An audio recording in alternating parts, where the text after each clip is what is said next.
I'll walk 200 yards out of camp, either take my pants totally off and just literally be standing there butt-ass naked and just poop, and I'm looking at this landscape. Sometimes caribou are going by. I sat there while grizzly bears walked by, while wolves walked by. Yeah, they weren't going to mess with you.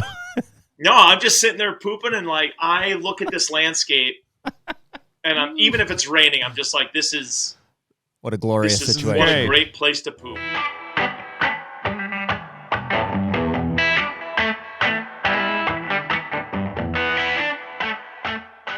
HUNTR Podcast is brought to you by Deer Grow. Man, hard to believe, but Deer Grow has been the sponsor that's been there since the beginning of the HUNTR Podcast. Back in 2021, I think that they were the only partner that we had, but it's such a cornerstone brand and set of products for our food plot strategy throughout the year. No doubt. And it seems like we used to have an off season, but not so much anymore. It's like when the hunting season ends, it really rolls right into food plot season, habitat projects, all of the above.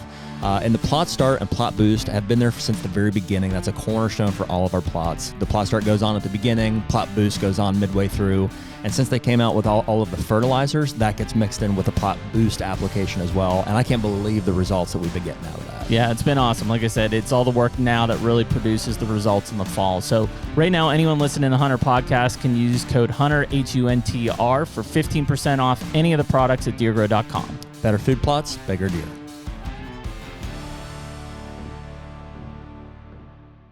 And we're back. Hey, HUNTR Podcast, episode 265, as we kept ourselves in line, but Nick usually does. Tighten all my nuts and bolts over here. Make sure I'm locked in. Tighten those nuts up. Yeah, we never clean up after the last fight, so I had some bourbon and stuff laid out from when Cody was here the other day. Well, we were like zombies walking out of here after that. That was going into like a 3-day. It was 3 days. I was, the first one was, I mean, 12:30 is late to begin with. I'm normally an early to bed, early to me too rise kind of thing. So, and early being 10:30 is when I like to get to bed. Oh, I'm earlier than that. How early are you usually? 9:30. 9:30. That's impressive. There's definitely days I go to bed and it's still light out. Well, yeah. Hey, nothing wrong. Because I'm up early. Yeah, I mean, you need your sleep. You're usually up pretty early. 5, 6. Yeah, if I'm running 4:35, if I'm not running 5:36. Yeah. So we did the 12:30 thing. Three nights in a row. And then it turned into the next night. And I found myself getting like not annoyed, but just like we're there and it's like I look at my clock and it's 11:30 midnight and I'm like, we're gonna keep talking, and then it's just like it keeps going, and so it was obviously the weekend of the road show, and that's what kept us up those 2 nights. But it was a blast. It was well worth it, and it was super fun. Cool to spend time with everybody there, and I think it went off pretty much without a hitch. So do your part before we get to deep. Hey, wherever you guys are listening to us from, YouTube, Spotify, Apple Podcast, those are the 3 platforms we drop these episodes on every Tuesday night at 6 p.m. Eastern time. Pretty soon here, starting in September. Yeah, those are going to be Thursday nights as well. We kind of start getting into doubles for the season here.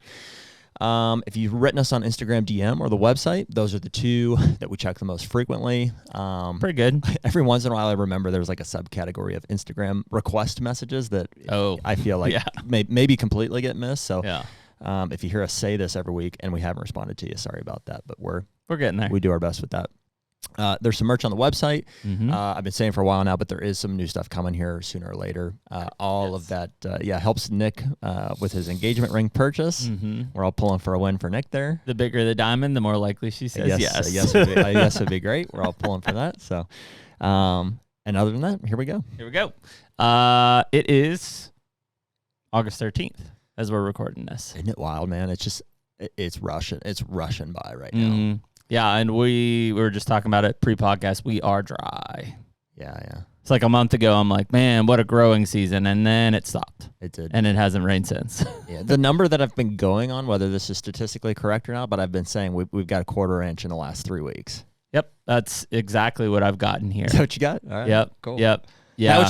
That was just purely from I felt it in my knees. I can tell it's raining. Yeah. I've been fortunate enough in Kentucky to catch a few here in the last couple of weeks, but Ohio and Pennsylvania have been just bone dry. Yeah, you said they're going south of us, huh? Illinois has been good. Illinois has been better too. Yeah. I mean, they started off really dry and have caught some timely rains. Yeah. We were just inundated with rain all spring into, I think it was really like 4th of July. We got like a real heavy rain. And then I don't know if I've gotten anything since here, especially maybe in Ohio too. The 4th of July. Well, no, because that was a while ago. I know. A lot of us, because we were talking at the road show, a lot of guys are in the same boat where everybody's like, I planted my brassicas like 3rd week of July, and then it rained, and then nothing. That was the last quarter inch that I think everybody's referring to. Yeah. Everybody's in the same boat. They're like, I planted, they germinated, and now it's just, we're just, you're waiting. In limbo. Well, I sprinted in last night. Just everything else is in. I went behind the house. I was kind of teetering on what I was going to do. Put Big Boost brassica in. I put like 250 pounds of fertilizer down, and then I was going to just do cleth because I had some clover in there, and I ended up adding gly into it too. I was just like, nuke it. And all banking on catching some sort of rain today. And so far, no bueno, going south. Not so much. Well, it was such a tease. It was like quarter inch, half inch, quarter inch, 1.5. And I'm like, oh, there it is. And now it's like 50% chance of a quarter inch. It really looked good for a minute. But like, what are you doing? So yeah, I know better than to get my hopes up for a rain, like especially this time of year, especially if it says 99%. I'm like, that's not happening. the higher the percentage, the lower my trust, my level of walked trust. right into it. So anyways, I mean, still plenty of time. It's August 13th, but yeah, you catch a few timely ones between now and Labor Day, and I mean, they make all the difference going into September. Yeah. So that's kind of where we're at. We got a cool guest today. And to preface that, no, you're right. And to preface that, let's bring us back into. I mean, you heard us. We're pretty quick to transition into farm companions here, or into hunt companions. Hunt companions. Also, first one will be when you're in Nodak. So that's where I'm going. Yeah, it's crazy. It's 2 weeks. It's a little over 2 weeks. I'll be heading back to North Dakota, and probably a bit of that has got me in the spirit of wanting to have Donnie Vincent back on. It was 2 years ago, probably to the day or within a week or so that we caught up with Donnie for the first time, and then.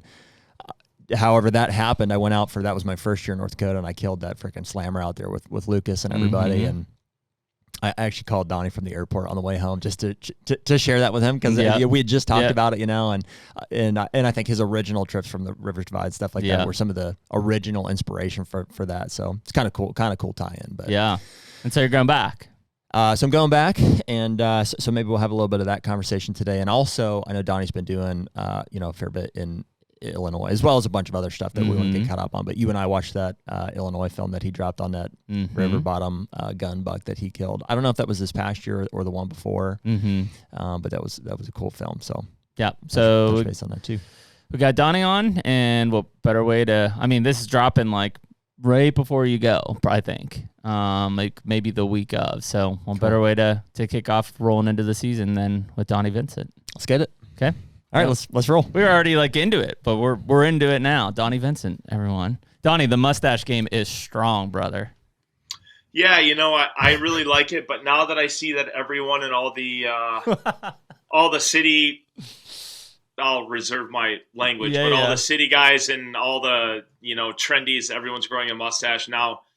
Now either want to shave it off or jump off a building. Yeah, I think it's strong though. Like yours is definitely authentic strong. Like I don't know if those city boys have enough to grow it out like that. I don't have an ounce of fashion that lives in my blood, so this is just this is just the way it is. What is it about the mustache? I do feel a calling this time of year. Like I can't grow even close to what somebody would even call a mustache, or even a good one. But I do feel a sense of like it starts in August, and I'm like, boy, it's something seems right about it. I just want to have one. Well, our forefathers and guys that spend their lives in the wilderness, shaving is not a priority. So probably, as the temperatures cool and the days get shorter, we probably feel the inkling of, going a little bit more towards mountain manish. Yeah. You're right. But somehow we. Go ahead. I was gonna say, but somehow we still find like the ability to shave down here. It's like I think there's just a culture of like some iconic mustaches. Daniel Day-Lewis is coming to mind, like a Teddy Roosevelt, like a Teddy Roosevelt. Yeah, just some of the in our minds we have engraved these iconic mustaches and associated with the hunting season. Yeah, and I've always been a beard guy. especially when, I'm doing research in the wilderness for months on end, or we used to, between all the biologists that I worked with, we used to shave clean the day we'd go in, and we'd be in there for about 5 months, and then we'd see who had the gnarliest beard, by the time we came out. And some of the guys looked like supermodels and the other guys looked like terrorists, but it's pretty funny. Yeah, that seems to be the spectrum for sure. Are you gonna do one this year? Stash? A stash? Oh yeah. I'm gonna shave a stash for my 100 miler too. Are you? I feel like I have to. That's October. Yeah, it's early October. Yeah, it fits with the running scene too. You're running 100 miles? Yeah, I'm gonna do a 100 miler in second week of October. Why would you do that? I think more of just like challenge to myself, getting older, and like, hey, these are some bucket list things that I should probably do while I can still do them. It's because he feels like a bitch compared to his wife who just ran 250 miles. This is also true. Is it the Cocodona? Yeah. 250 out there? Yeah. So, yeah, that's probably it too. I got to show the boys that mom's not the only one that can do it. Man alive. Yeah, I mean, I appreciate the effort, certainly, and I love physical challenging events. Even sanctioned races are pretty cool, but yeah, I'm gonna pour my effort into carrying a moose. Yeah, no, very, very understandable in that. So just from a timing standpoint, all those races are either in the spring or in the fall for weather purposes. And so, yeah, of course. Yeah, it'll get me, that's kind of a good point of like I've had early season hunting well underway at that point and maybe have gotten lucky and then kind of get that out of the way before real heat of battle starts the last, couple weeks of October. So what will happen to your body on that? That's a good question. What will happen to your body? The hardest part for me, because like I'm a bigger guy, like I'm anywhere between 190 and 195 at any given time, is fueling.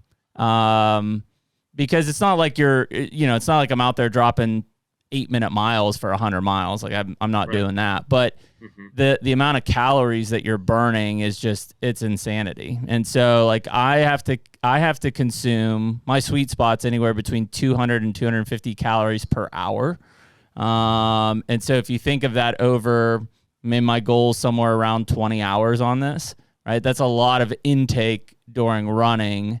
What is that? It's like 5,000 calories? You get that right?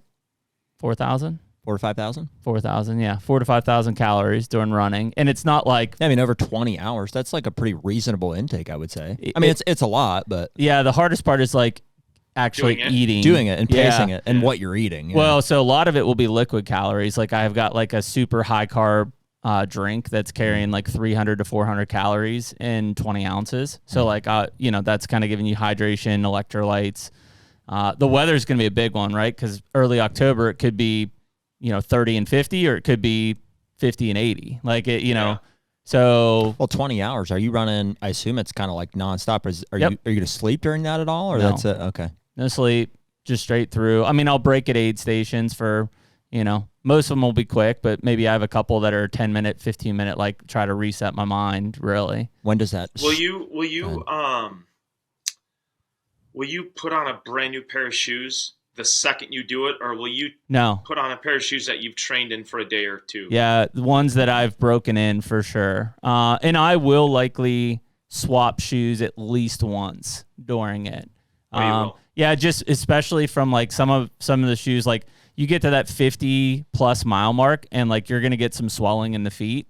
So if I start with something that's tighter, I might choose like a wider toe box as I get later into the race too. Plus sometimes just mentally, like putting on a new pair of shoes and just relacing and stuff gives your feet a little bit of a reset too. New boot goof. Interesting. Yeah. So yeah, I don't know. I mean, it's I did a 50K last week. That was for the Travis Manion Foundation, which was cool. Like, how many miles is that? I'm not English. 31. 31. Yep. Cool. So that was cool. Like I had to do it anyways, but they were doing basically like a virtual thing for the Extortion 17, which was like 31 servicemen got shot down in Afghanistan.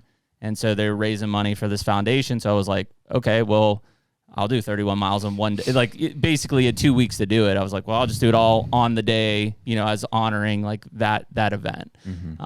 So that was cool to be able to do that. And then I've got a 50 miler in 2 weeks coming up. So and that'll be the most I run. I won't run any more than 50 miles on a given day prior to the 100. I'll do a lot of back-to-back 20s and 10s or 20s and 15s, but that 50 is like the peak mileage in a day, and then race in October. Yeah, crazy, dude. Well, good luck. I'll need it.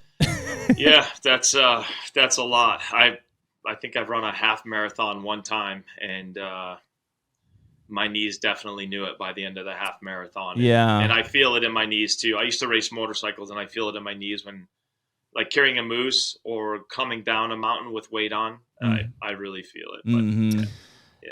Don, I hate to ask you on a podcast, but I'm going to. How old are you? 50. You're 50? Yeah. 50. Are you? I turned 50 at the end of October. I turned 50 last year at the end of October, 51 this year. Okay, right on.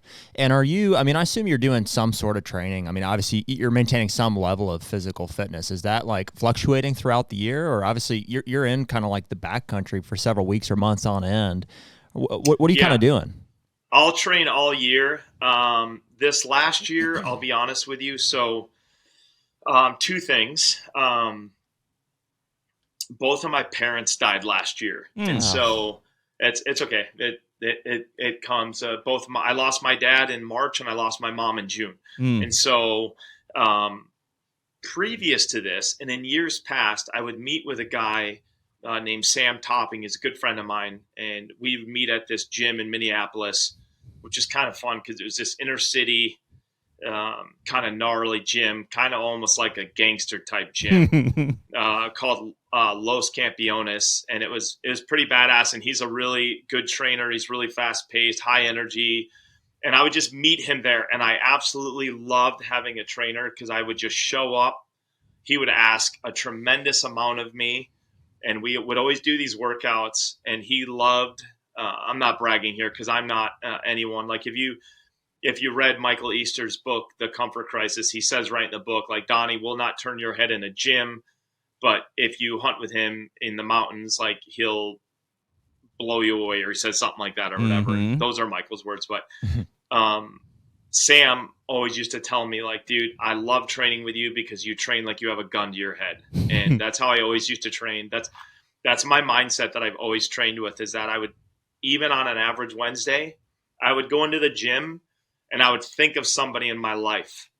And I would think, if I don't give everything today, that person dies. And so I just put that in my head of, like, oh boy, that's how I would do it. I would put something else that's really big. Like if I have to rescue them, like, I'm going to have to pick a car off of them. I'm going to have to swim across a river to get them. I'm going to have to break through ice to swim and get them. I would just put that in my head when I was training. And so I did that for years, and I was always really, really strong, really fit. And then Sam moved from that gym to a gym that was even further away from me. And so it just stopped working out for me to go and train with him. And then my parents died last year. And I was like, okay, after my dad died, I was very busy with my mom, taking care of her, trying to line up care, all of the different things, dealing with my siblings, of which I'm not close with. And then my mom died. And so I was like, okay. And I just didn't train. I don't know why, but I just didn't. A day turned into a week, turned into a month, and I just didn't train. And I went into last year, I did a very difficult mountain hunt for caribou on the Alaska Peninsula. And it's very, very difficult, this area that I go. Very few people go there. It's extremely physical, and there are almost no caribou there. You'll hike days on end without seeing a single animal. And then when you do find one, they are always at the very, very top, because when I go there, it's at the end of September, beginning of October. When I go there, the big bulls that I'm after have pushed all their cows. They push them into sheep country. I'll literally see an animal at the very top of the mountain, and I'll think to myself, there's no way that's a caribou. Like, there aren't any sheep where I am. There aren't any goats where I am, but I'm thinking to myself, that's either a brown bear, or potentially a moose is way up there or whatever. I'm like, there's no way this caribou, and I'll glass them. I'm like, yep, there's some giant bull with his 8 cows, and he's got them literally walking in shale on the edge of a cliff. And so I did that hunt last year without training at all, 0. And my backpack on the way out, I killed one of the largest bulls I've ever killed, maybe the largest bull I've ever killed, not antler-wise, body-wise. Yeah. And on the way out, my pack had to be in between 130, 140 pounds. Wow. And I had to go down 2 mountains and up 2 mountains to get to the airstrip. And man alive, that thing ate me up. Like, it was, I did it and I felt great. I didn't feel great. I did it and I felt mentally strong the whole way. Like, I know I'm going to make this, but each step was brutal. Yeah, brutal for me personally. And I know there's all sorts of stories of guys doing amazing things. But at about 100 pounds in a backpacks start to kind of, they don't carry that weight well. Right. And I use a Barney's external frame pack from Alaska, and nothing carries weight like a Barney's. Like, they carry large amounts of weight the best. That's why all the Alaska guides use them. They're freaking unbelievable. And so I had a Barney's pack on, so I was able to manage it. But yeah, so I train on average, I train 5-6 days a week. Lately, I've been doing kettlebell stuff at my house, dumbbell stuff at my house, rucking with weight, and then also I train in jiu-jitsu about 4 to 5 hours a week. And that is, when you're fighting somebody at 100%, that's a very aerobic activity. So. Yeah, absolutely, man. Yeah. Well, that's a huge, obviously we're talking about me running 100 miles. Like, we did that Mountain Tough workout in Bozeman a few weeks ago. And like, the moment you add weight, like, my endurance for running is shit. Like, it doesn't mean anything, right? Like, that's the biggest thing. And that's a big focus of mine in this 100-miler is, like, right now I can't do it because I'm doing so many miles, but about 3 or 4 weeks before that race, I'm going to get into like a pretty significant weight loss program. Like, if I can drop 10 pounds before that race without like exhausting my body, that's a lot of weight that I'm not carrying for 100 miles. And so in the same breath, like, I tell guys all the time, like, if you really want to feel something different, like, even put between a 25 and a 40-pound weight vest on, and then just start doing more physical activities. If you think you're in shape without weights and you put that on, boy, it changes the game real quick. Really quick. Yeah. Yeah. Donnie, would you say you're training like with a pack out in mind? Because obviously you could go heavier on the cardio, heavier on the weight training side of things. Is it for the purpose of packing out and just, functional strength during the hunt? Is that kind of the primary mindset? It is. Yeah. I train, like, there's 3 reasons that 3 things that I have in mind, or 4 things that I have in mind. Like, I want to age as slowly as possible. Yeah. Right. Like I'm 50 right now, and in all practical purposes, like, if I were still training with Sam, my diet is pretty much very clean. Like, I feel 20, 25. Like, I hire guys all the time, and I'm not going to mention names or whatever, but I have 20-year-olds quit on me all the time, all the time. Like, hey, I want to come and film for you. Now, mostly we film with our team. Occasionally, recently, I'll bring someone else in to kind of moonlight to try to test some other guys out, because we're getting so busy that our guys are getting busy doing other projects, commercial projects, editing projects. So I'm testing different guys. Yeah. I'd say 90% of them quit. Wow. And like, some of them try to quit on the first day. And Wow. so I want to age as slow as possible. I have a 9-year-old son. I want him to see who I am and what I'm doing.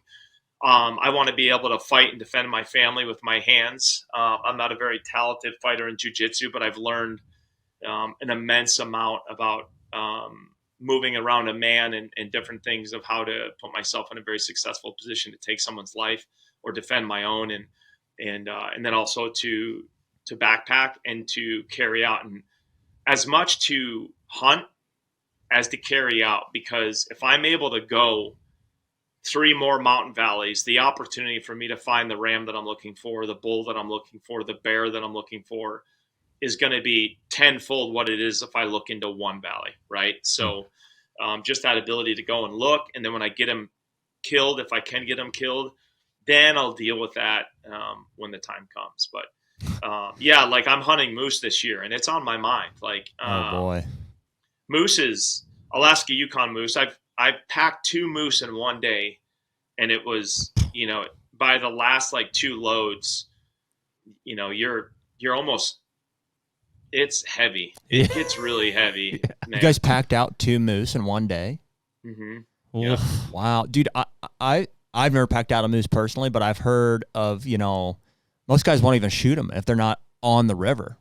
You know what I mean? They're like, we're not packing a thing anywhere. And having packed out an elk, I guess that's the closest I can compare. And I know they're maybe half the size of a moose. I'm like, Yep, I get it. I can completely see why that would. That's why you would do that. Yeah. So but yeah, and the 2 moose that I packed out, they were in northern Maine, so it's a much smaller bull than I'll be hunting in Alaska, but it's still obviously a moose. Still a moose. You know, those animals are probably 800-900 pounds, something like that. Then the moose that I'll kill in Alaska will probably be, you know, I don't know, 14, 15, 16, 17, 1,800 pounds. Basically a Clydesdale. Wow. So, They're monsters. Well, an elk is like what? Like 750 pounds on the hook? yeah, a big bull probably. Yeah, it's probably 700 pounds. Yep. Yeah, and I mean, even that thing, dude. I mean, to pack it like even down to the bottom of the hill where the horses are at, type of a thing. Yeah, I mean, it's an ordeal. struggle. It's a 2 or 3 man thing because you got to think. Go ahead. I hunted with a guy named Adam Roche. He's a fantastic human being out of Nevada. He helped me kill my first bull elk in Nevada because I'm not a very good elk hunter and I have no idea how to call elk. And so he came and helped me kill this bull. And then we went in, we did all of our filming and everything. And then we went back in to pack it out. And then later that night, it was really cute, but we had dinner with him and his wife, and his wife, she said, well, usually when Adam comes home, he's kind of crabby about the hunters that he's guiding and how much he had to carry and how little they carried and how little they could do. And she said, he came home today and said, I carried almost nothing off the mountain and I couldn't keep up with Donnie and his team off the mountain. So Wow. it was really kind of funny, but he's a freaking awesome human being and an unbelievable hunter. Yeah. It is funny when you talk to a lot of guys. I've had a lot of outfitter discussions of people that just, you know, you get a lot of the bad or unprepared, I should say, maybe not bad from a hunting side when you take somebody out, but every once in a while you'll hear the stories of the good like that, where it's like, yeah, like I couldn't believe like how good a shape this person was or how attentive to the details that they were. And it's almost like, you know, you may make their entire season just by being that person to make it a little easier on them. Dude, I hunted a very good friend of mine, Chris McKinnon, owns Bonnet Plume. It's a Yukon territory. He hunts the massive Dall sheep and huge moose and big caribou. And I was up there in 2009, I think, hunting Dall sheep. And there was a guy in camp who was like 75 or 76 years old. And I think about this guy all the time because he went out with this one guide that Chris had, who was like 6'2", and just absolute cowboy, shredded, really strong mind, really kind, honest, open, never a bad day, just like, let's keep looking. And when, you know, you kind of get paired with your guide, and I remember seeing this old guy with this tall drink of water, and I was like, oof, like, I'm really curious how this is going to go. And then when we came back, the old guy didn't get a ram. And I was talking to his guide. I was like, what was that like? And he goes, dude, I could hardly keep up with him. He goes, he would never stop. He would get up well before light and hike. He's like, we never stopped. And I was like, oh man, that's terrible. You didn't get a ram. He goes, it's not. He goes, he turned down 3 hammers throughout this, you know, it's like a 10-day trip or whatever. And the guy turned down 3 giant sheep because he was looking for something that was really, really special. And he had the money to come back and the time to do it. And obviously he's in his 70s, so he's probably seen a lifetime of experience, things that we can only dream of. And I just think about that guy because I have buddies of mine. So like we discussed, I'm 50. I have buddies of mine that when I was 42, 43, 44. They were turning 50. And they're guys of means.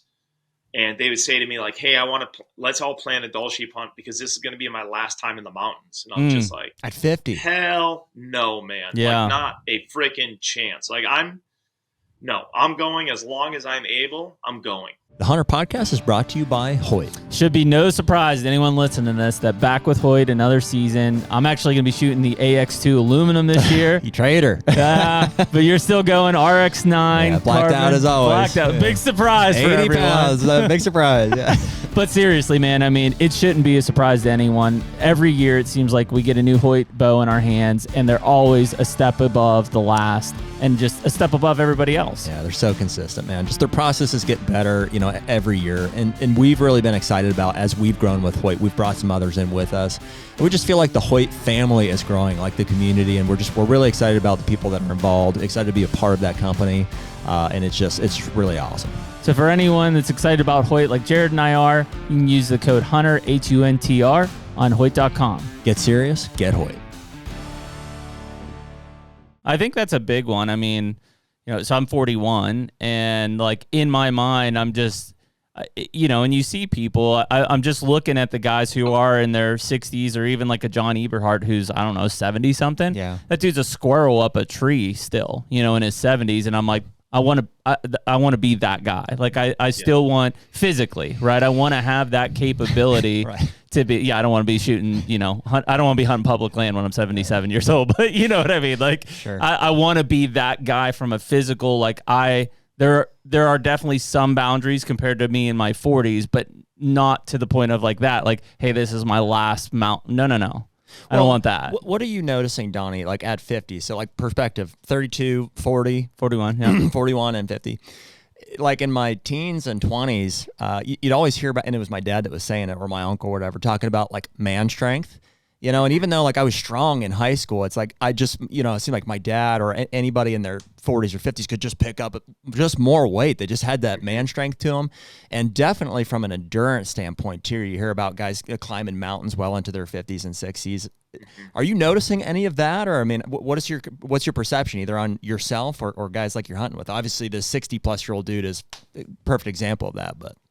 Yeah, and I do notice that, but I wish that somebody in my teens and 20s, like I think back to the conversations. I played a little bit of football in high school, and I think back to the coach saying, go eat this and go eat this and go eat this, and it was all wrong. And I remember guys at the gym, all these giant dudes were like, okay, now go home and eat a plate of spaghetti. It's like, okay, I'm going to go home and eat. I remember this one giant guy at the gym. He's like, go home and eat.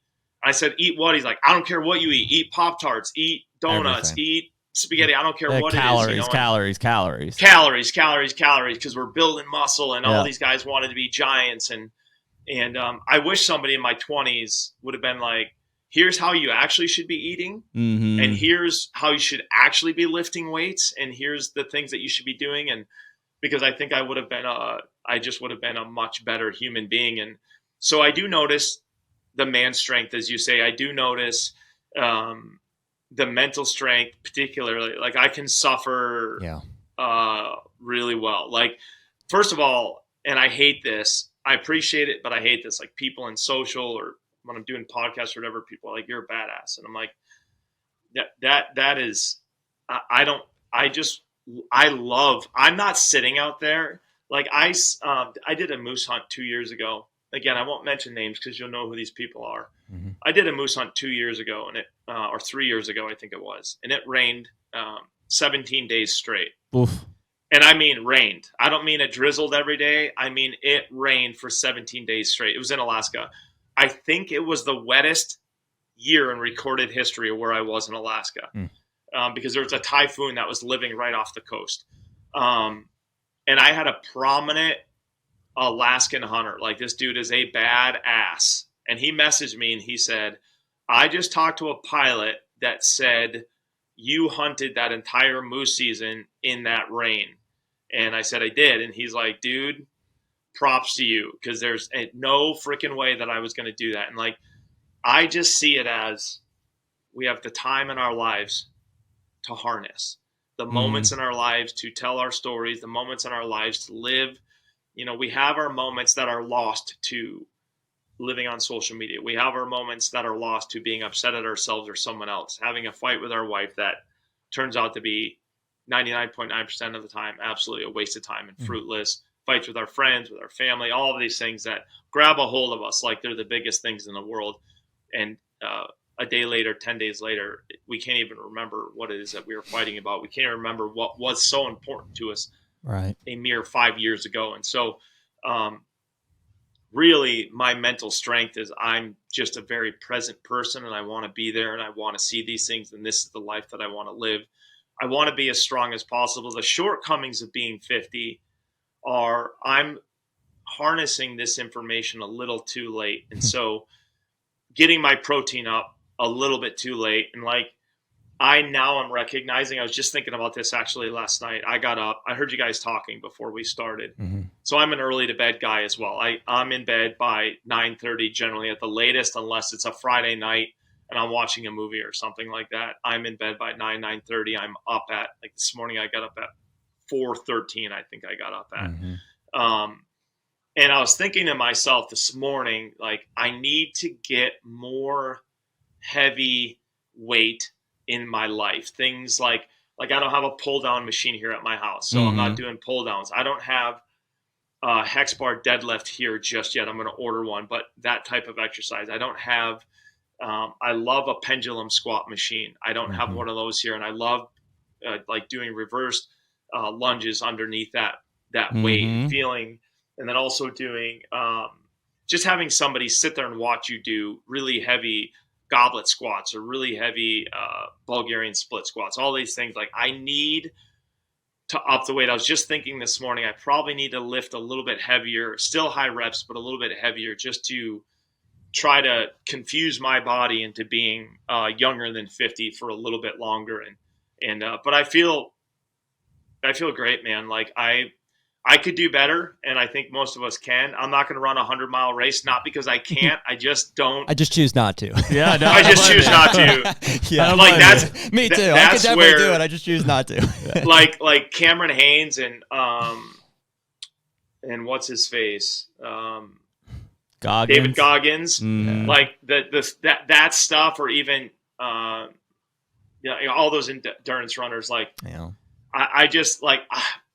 Good on you guys. Like, that is freaking amazing. I think I know it's really cool right now, but I have zero interest in, could I run 100 miles? I bet you $1 million I could. Yeah, for sure. Am I going to run 100 miles? Not unless somebody with a chainsaw that I can't kill with my bare hands is chasing me. Yeah. And, dude, if you can master like the art of suffering is like kind of the gist of some of what you were saying there. Like, you can pretty much do anything. It's not going to look good doing it, and we're not going to be efficient at it. But if I can suffer through it, you can pretty much do anything. If you complete it. Yeah. And I mean, that's where I'm not saying that I won't ever run one again, but in my mindset, like, this is the one, right? I could leave the shoes like at the finish line, like, hey, I did 100, checked it off the list. I proved to myself I could do it. I'm done. Like, I don't, No, listen, dude, I think this is really cool. I don't want to deny. I think what you're doing is the equivalent to me going on a moose hunt or a sheep hunt or something like that. I think this is very attractive to you. Like, I don't think you're running, this is my opinion, I don't think you're running 100 miles to get the medal at the end or the t-shirt that says I did 100. I think, my personal opinion, I think you're running that 100 miles to see what is your brain going to start saying to you in 5 hours. What is your brain going to say in 8 hours? What is your brain going to say with 1 hour left? That's what I think you're doing this. And maybe this is why Cameron and David Goggins do it. But I think you do these things because you want to push your brain and your mind and your body into sitting there. Like, it's almost like a cause and effect as a child. You want to shoot a watermelon with a 12 gauge and be like, see what happens. Look what it did. Like, I think that's my feeling of why you're doing this. Yeah. Well, and I think that's, whatever that activity is, whether it's a 100-miler or moose hunter, I think I'm always been a big proponent of that being healthy for human beings, right? To push that bounds, to understand like what the accomplishes. I mean, it's the uncomfortableness in our lives, right? And man, if you look at today's society, it's just crazy how comfortable people are like, they're striving to be comfortable. And I look at what the three of us are doing and other people, and I'm like, yeah, I don't want to be comfortable. That's not my plan. It's crazy, the mental and physical peaks that you can reach if you push yourself. I mean, that's what we want to find out. We're like, can I accomplish this? And then how do I feel about it afterwards? Mm-hmm. And then if you stop and like look around and realize that probably 90% of people have no idea what it feels like to have accomplished something like that, or just to feel good, period. Mm-hmm. You know? Yeah. Mm-hmm. What's the pain too? Like, we, you know, even as kids, right? We've been told like pain's bad. Like you don't want to hurt, right? You know, you get hurt, you stop doing something. And so like, you know, for a lot of these things, whether it's a backcountry hunt, it's a 100-miler, like that's the one thing I do find really interesting about the endurance running. And I mean, I've done 50Ks, I've done 100K, is like, as kids, we're told like when you hurt, like you stop doing stuff. When you hurt in these ultras, like you push through it and then you get past it, and then you may encounter something again and you push through it. And people always, anytime I talk to them about it, they're like, it doesn't make any sense. Like if your leg hurts, like you should stop. I'm like, no, I just run through it and eventually it won't hurt anymore. No, they've had nothing in their lives close to that to think of pushing through pain, right? That's a really weird mental and physical line that I don't know how many people never feel in their lives. It's a hard thing because it becomes addicting. Like once you start pushing through pain thresholds and like, you know, accomplishing these goals that you know, whether it's just in the gym or, you know, you're doing an ice bath, you're like, okay, I did 3 minutes, I want to do 5 minutes. Mm-hmm. Eventually, frankly, you kind of run out of time. Because then it starts becoming, you're like, well, hey, an hour in the gym is not cutting it for me. Like, I need to be a madman for, like, it's taking me now an hour and a half, 2 hours, and I want to follow it up with a sauna, and I want to have woken up at 4 o'clock and did my ice bath first. I want to find so many ways to, like, suffer at a small level, at least on a day-to-day basis, you know, that because it becomes addicted. You get obsessed to kind of those highs.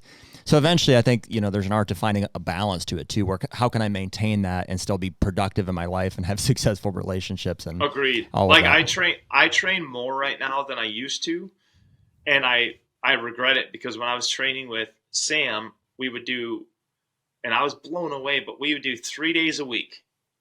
We would do, let's just say Monday, Wednesday, Friday. On Monday, I would go in there and do, you know, like heavy legs. Mm-hmm. And some upper body. And then on Wednesday, I would do heavy upper body and some legs. And then on Friday, we do a full body. But I was in the gym for 45 minutes, maybe 55 minutes with a warm up. And that's it. And he's like, I'm like, Sam, I just kind of feel like we're short stroking this. He's like, dude, you don't need any more than this. Like literally you go in there. Now, this is the other thing that I loved. Having a trainer, he would have my weights all set up, so I don't have to waste any time. And that's one of the things that pushed me out of a gym post-training with him. It's like I would set up 2 exercises to superset.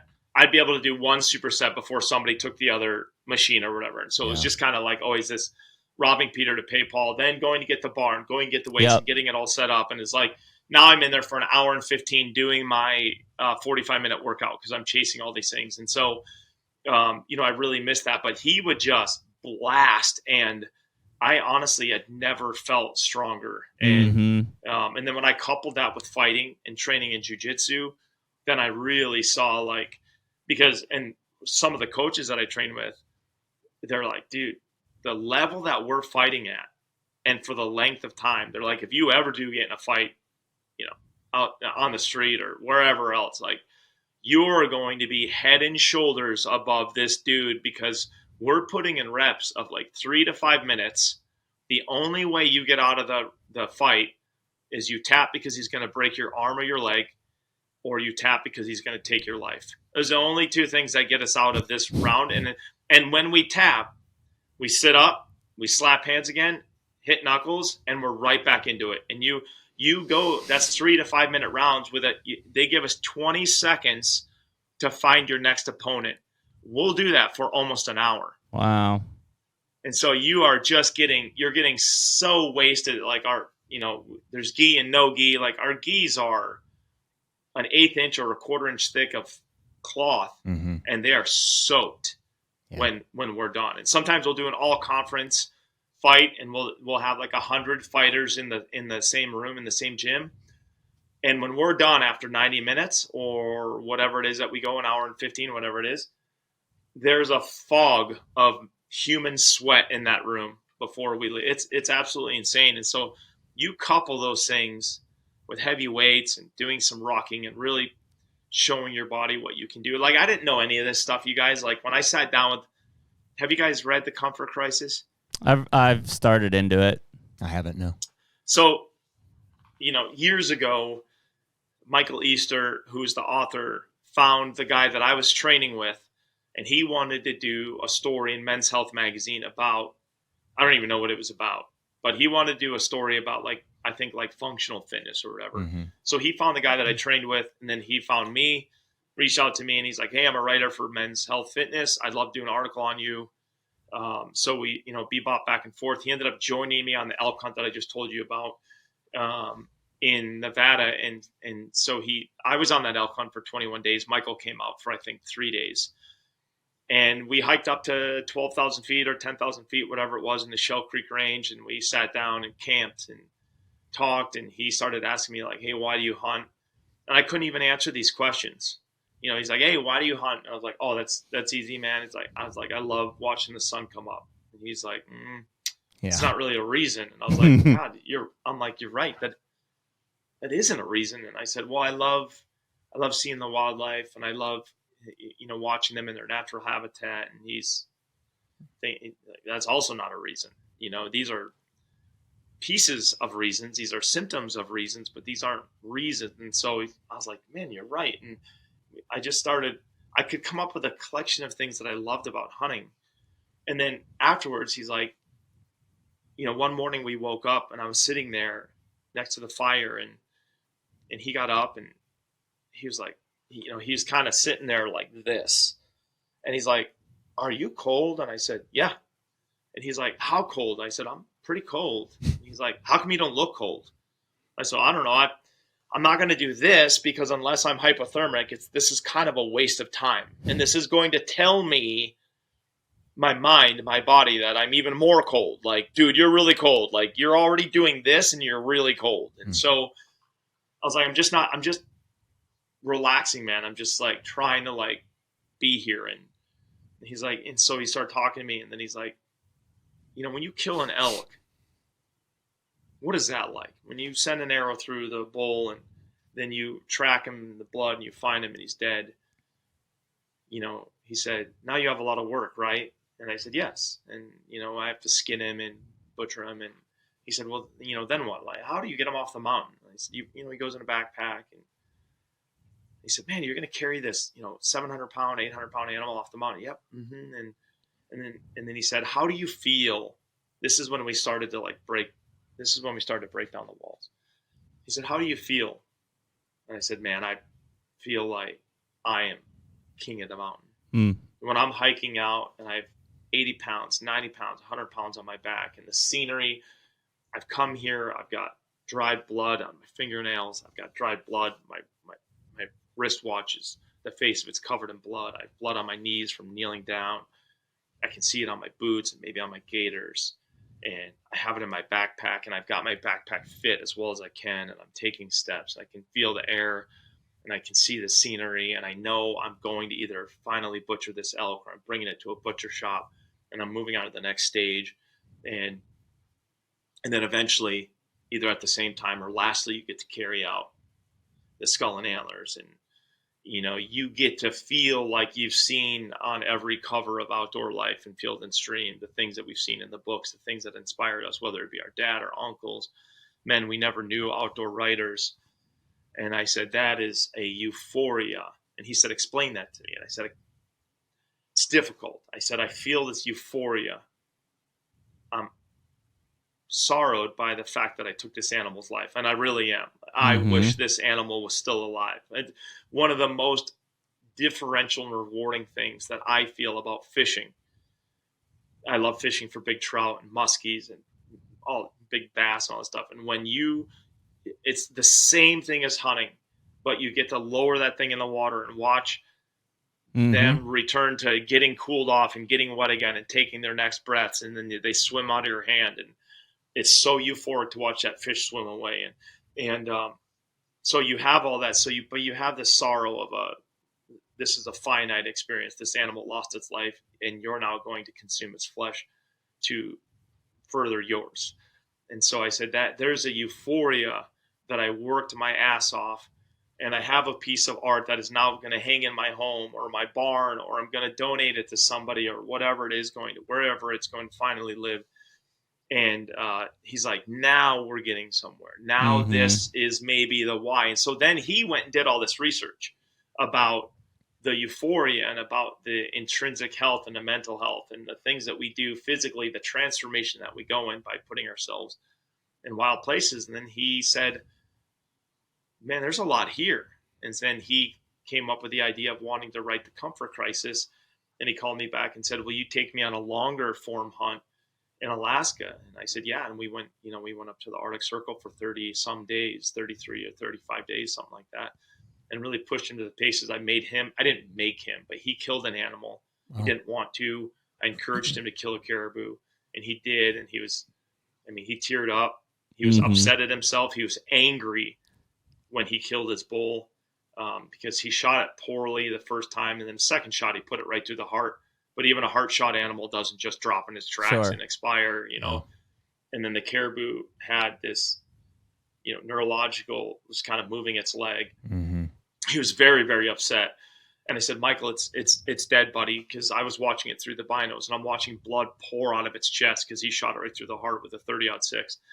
And I'm like, hey, it's done. And he was trying to frantically find more rounds, which were back in his backpack. And so he went through. And then it was really cool is when he was standing next to his bull, and I started caping it for him, and he was caribou. Have either of you killed a caribou? It's really no different than killing an elk or a whitetail or whatever, but caribou have this, they're very, very sweet looking animals. They look, when you see an elk's face, you think, oh, man, you want to run away from me. I can already see it. You have this conical nose. Yeah. I can see your muscles. I can see how your antlers are swept back. I can already see you want to run away from me. You're built for fighting and for running away. And when you see a caribou, they're kind of dopey. They kind of look like they're not going really anywhere. Their antlers are sweeping forward, so it doesn't look like they're going anywhere in a blazing speed. They have these big dopey eyes and this big nose.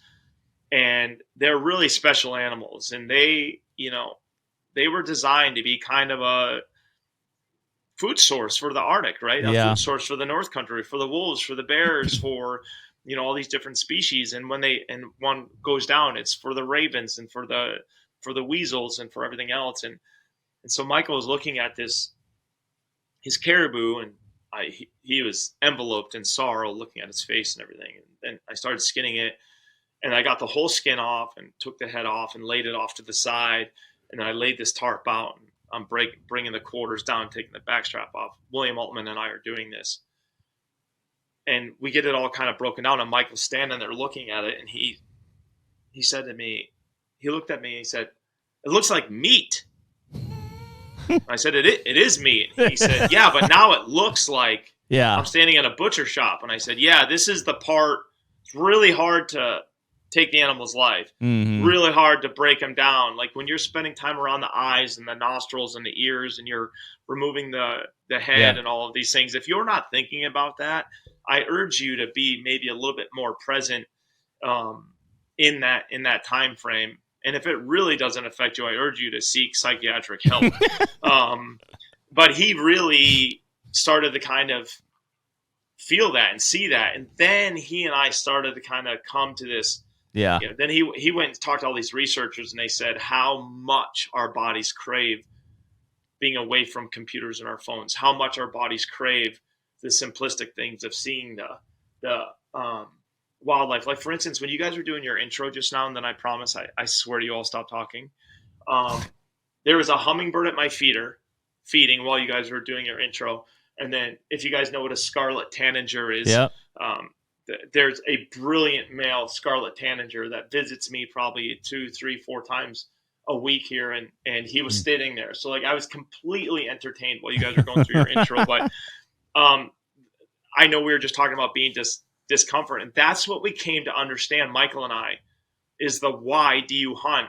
And it was for that discomfort, because the euphoria on the backside, kind of like the cold plunge, kind of like the sauna, but now you've actually been doing and living what it means to be a human being. You've entered into predator and prey. There is a consequence. You might lose your life in this scenario, but this is real life. This is real living. This isn't downtown New York City where somebody is serving you your coffee and serving you your restaurant fare tonight, and where if you stub your toe, the ambulance is going to come and park out front of your stupid apartment and take you to save your life. I almost said stupid life, but each to their own. I'm kind of a pissed off old man too. So. No, I get it. Yeah, I get comes it. with age, right?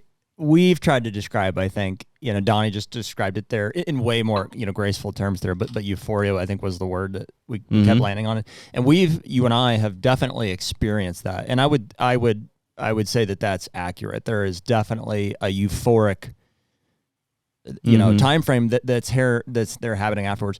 It's interesting to try to break down like the ingredients of that. And we've done that too, but and I would throw them out there. It's accomplishment. It's like, hey, we had a goal. We accomplished the goal. That's cool. We did that.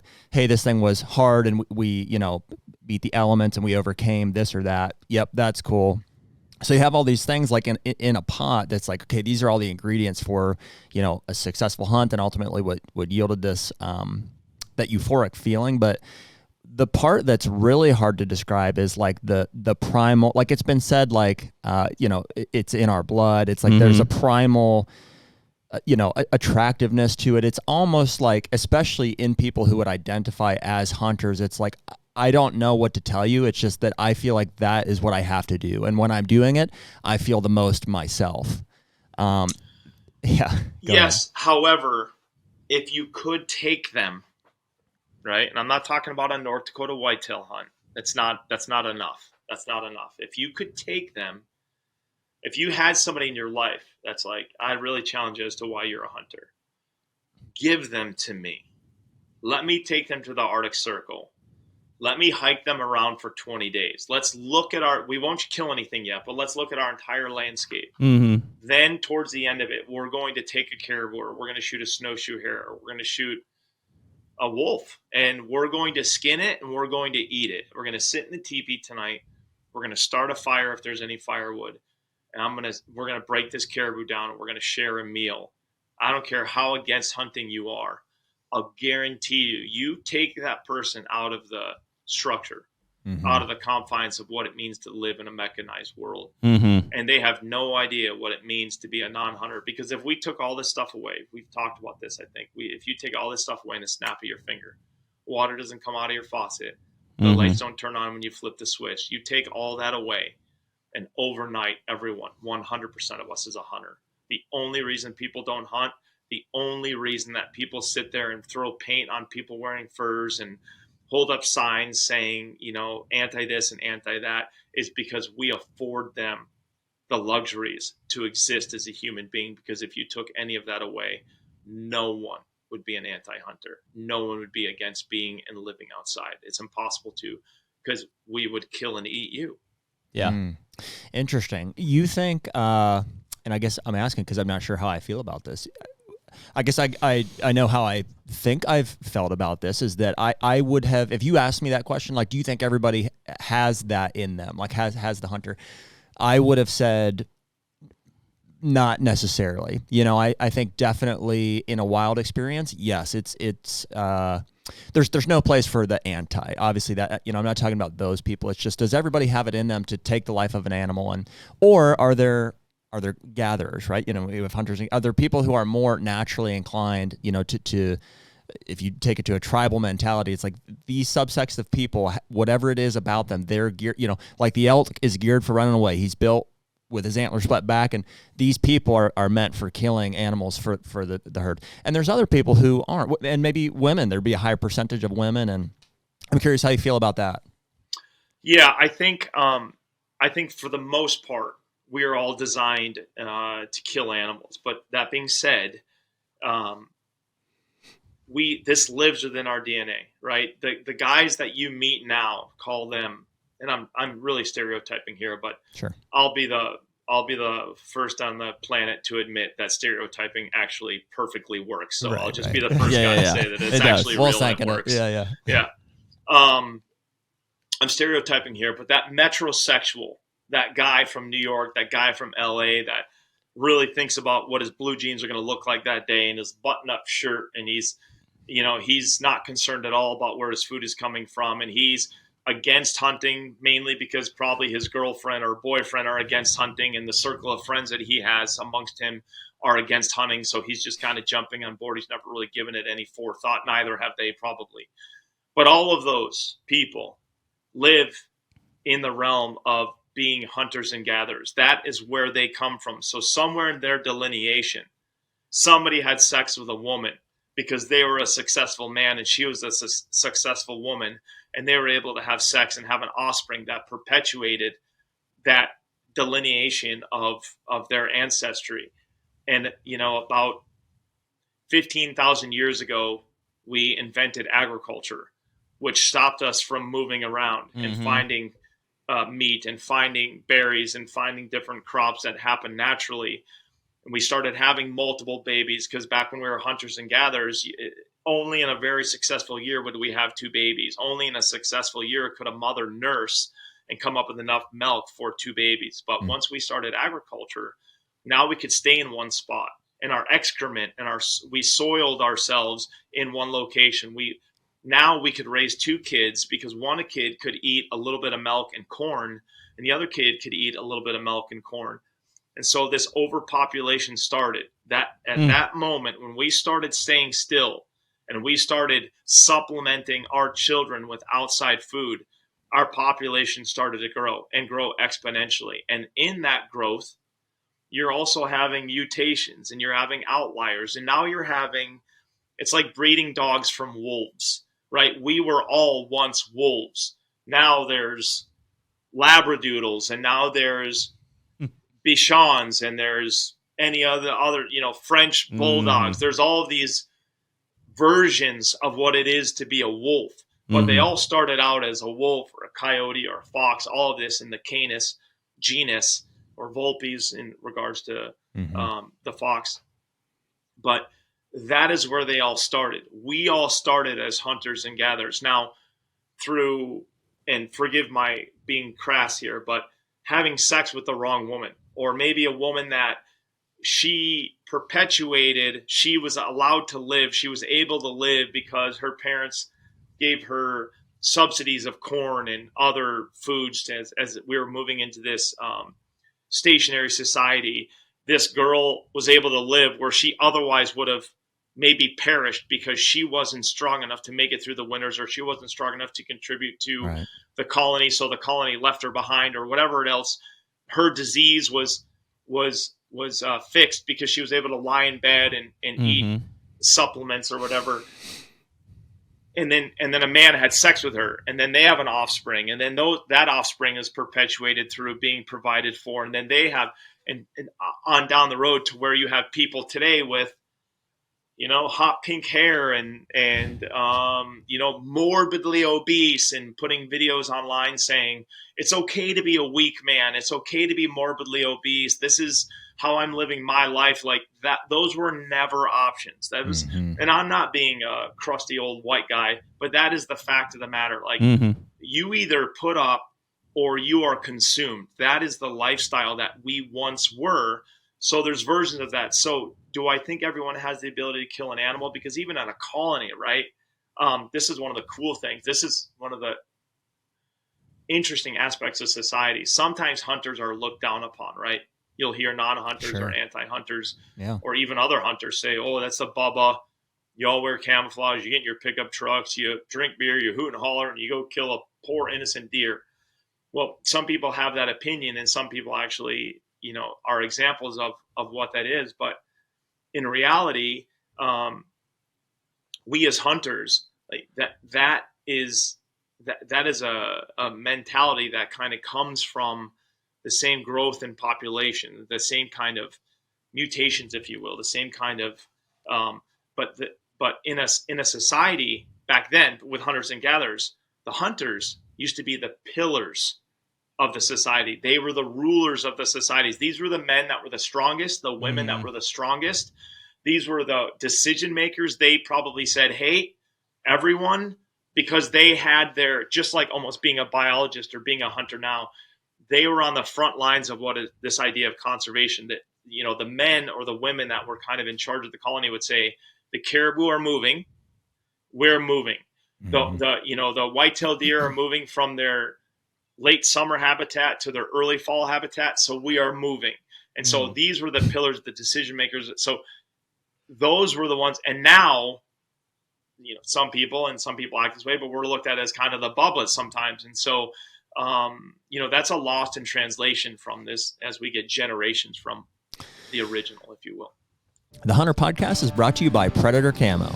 Man, this one feels good, right? I know people have been looking at this picture over your shoulder for a while now. I think that was 2018, but we just, over the last, you know, how many years, keep coming back to Predator Camo because it's been so damn good for us. No doubt. I think we bought our first set off of Jen at the Archer Trade Show almost 10 years ago. Yeah. And Jen's still with the company, and the patterns have, you know, only improved since then. They actually were recently acquired within the past couple of years.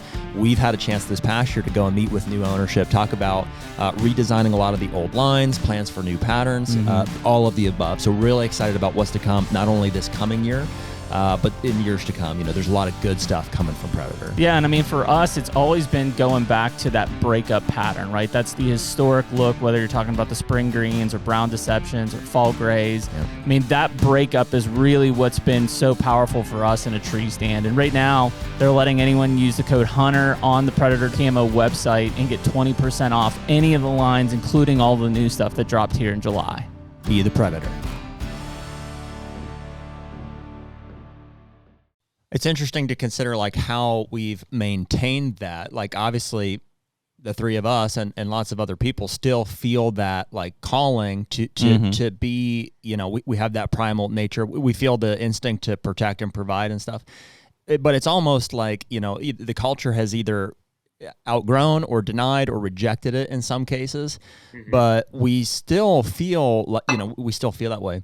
So it's interesting to perceive. It's like we almost like have to like, not in a docile sense, but it's like we have to maintain that ability that, you know, we're here for, like almost waiting for the bat signal that when society erodes and all of these, you know, for lack of better terms, these dogs that have been bred, you know, down and down the road, they don't have, you know, that instinctual ability anymore. It's like we'll be there to almost save us. Is like kind of how it feels a little bit. Well, I mean, if you think about it, like I've always been a big history fascinated type guy, especially around like Civil War era. But if you go back, which isn't that long ago, 160 years, right? And think about like the survival during like the Civil War actually happening here, not just from like a war standpoint, but from a sustenance side, right? The ability to hunt, to provide for family. Obviously, agriculture was a big practice at that point, you know, but how that mindset was versus like some of our, like my great grandfather was a World War I guy, right? Those were very much still like they went and hunt and they brought back meat for the family, and that was so admired, right? Like, and I even fast forward it to like, you know, my dad and stuff growing up in the 70s and 80s and hunting and doing the deer camp side. Like there's always been a manipulation and a change, but like even at that, like we talked 70s, 80s, early 90s, like still a very big admiration that, oh, all the guys are up at deer camp, you know, they're doing the guy thing. And, you know, hopefully dad gets a buck or grandpap gets a buck and, you know, brings it back. All of a sudden, here we are 30 years later, and it's like, it's not looked at that way anymore. Like we've quickly eroded, not from our society necessarily, but from greater society to like, you know, the hunting Bubba redneck guy, like, you know, they don't, you know, they're not doing it for the right reasons, or like, why are they out killing deer or whatever it is. And it's like, if I look at that progression, you know, it obviously has changed from Civil War to World War I to, you know, just 30 years ago. But from the last 30 years, boy, it's changed very rapidly in society's viewpoint. Yeah. And I think if we're not careful, you know, like this last scare with selling off public land. Like, if we're not careful, hunters and fishermen, I'm not going to say we're the only ones, because there are others, whether it be bird watchers or even people who mountain bike perhaps, or hike, or even climb mountains or whatever.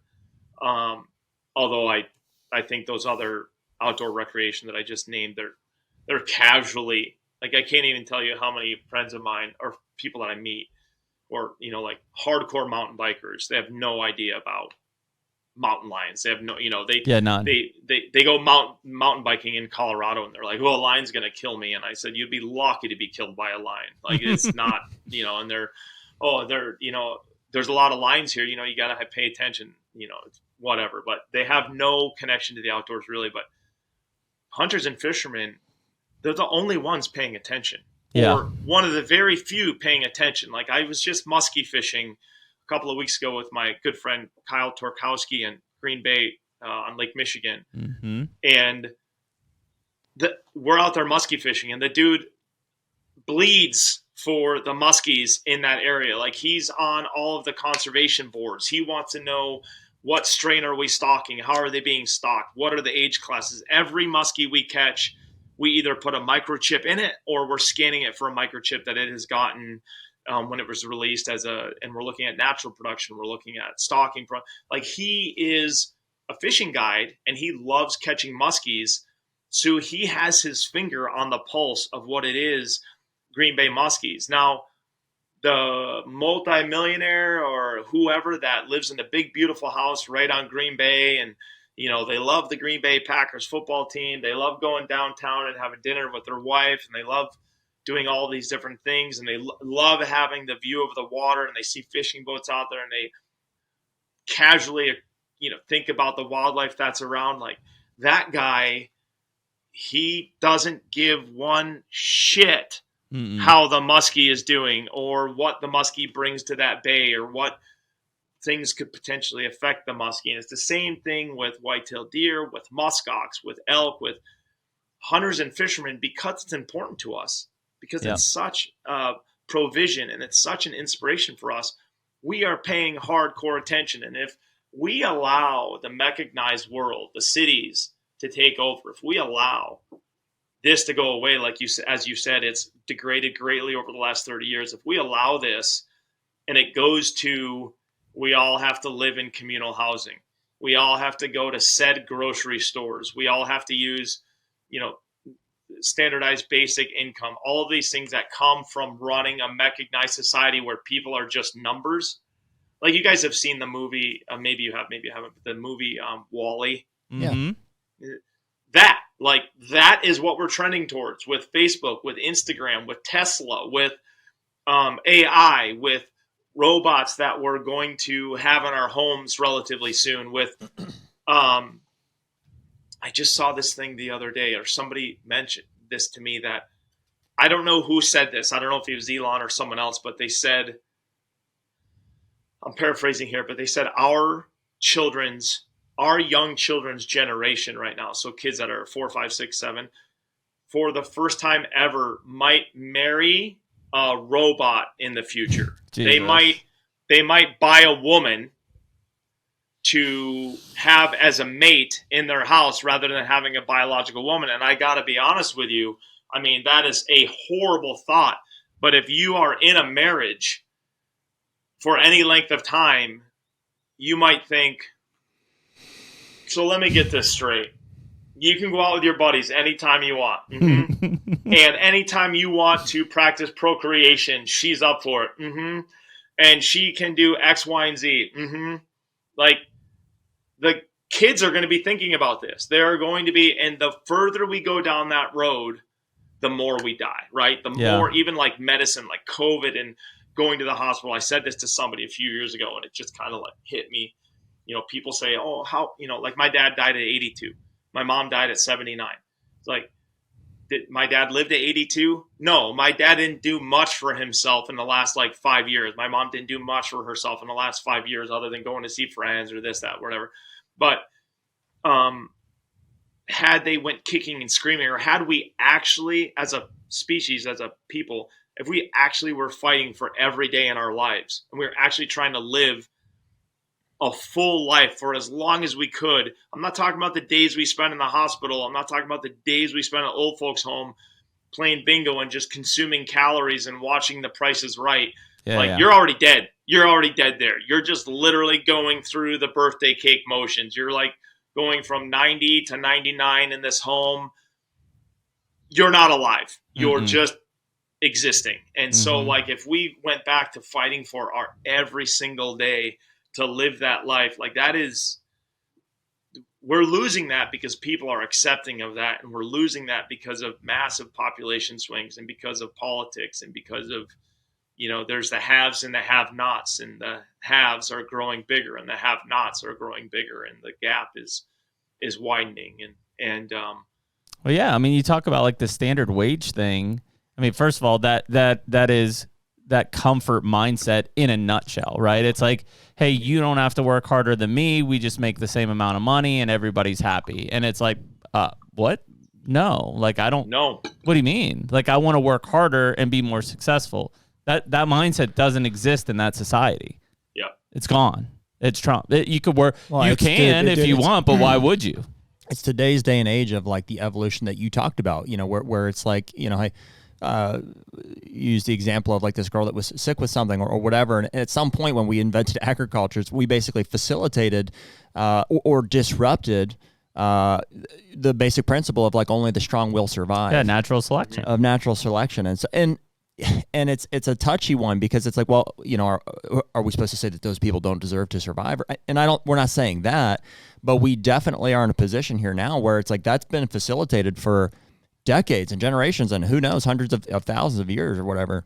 And now, and basic universal income, like you said, is just a basic, very simple thing to point to say like, okay, yeah, these people can't, for any number of reasons, afford to make money, which is required to live in this society. So we're gonna go ahead and step in and help that and just perpetuate the issue further and further. It doesn't fix anything. No. There you go. There's a full circle of it. It's it's the Band-Aid on it, and that's the mindset. Is like nobody, as crazy as it seems, all of the reactions that are happening, nobody's thinking long term, right? They think of the immediate, like, well, if I give that person adequate money to survive in society, then they'll thrive, right? Well, what happens when all of those people then all make the same amount of money and all of these people are paying more in taxes or whatever to subsidize that? Like, what is the result? What are the effects? Nobody thinks about it. It's the craziest thing ever. I'm like, basic principles is there's a cause, there's an effect, right? And that seems to go out the window with so many. It's no different than like the minimum wage to $15 and stuff. It's like, okay, well, if you take minimum wage to $15, the effect is, of course, shit's going to cost more. It's going to cost more. And then the money doesn't go as far, so that $15 raise did nothing.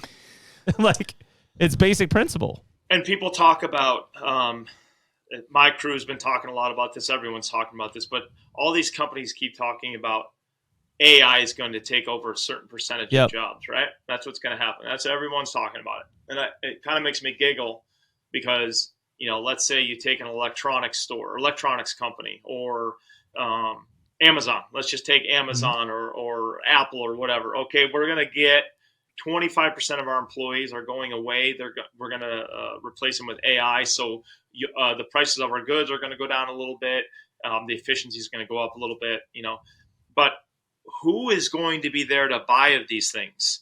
If you're getting rid of 25% of your workers, and Apple's doing it, and Amazon is doing it, all these, you know, Chevy's doing it, Ford's doing it, who's going to then buy your trucks? Who is then buying your TVs? Because now these people are out of work. And the second you go to any sort of supplied income, the world is over. At that very moment, the world will be over, because now the general population, men like me, are going to be murderers. I'm not a murderer right now. I will be then. I'll be a thief. I'll be somebody who poaches for my life and my kids and my community. Like, I will be a warrior to elevate, because no matter what, you can't stifle this human need to be creative, to work harder. And if it means that I have to take from you, so be it. So be it. And we have this need to supply for ourselves. A friend of mine, I don't want to So I've done a lot of work. I've done quite a bit of work in Australia, and I might be misquoting this, and somebody might come onto your guys' podcast and say I'm dead wrong. That's fine. I don't know. I don't really care. I've seen this in other societies, but we were doing some work with some of the Aboriginal people in Australia, and it was very, very. It was really cool to be around those people, but it was also very sad to be around those people. A lot of alcoholism, a lot of abuse, a lot of sedentary lifestyle, and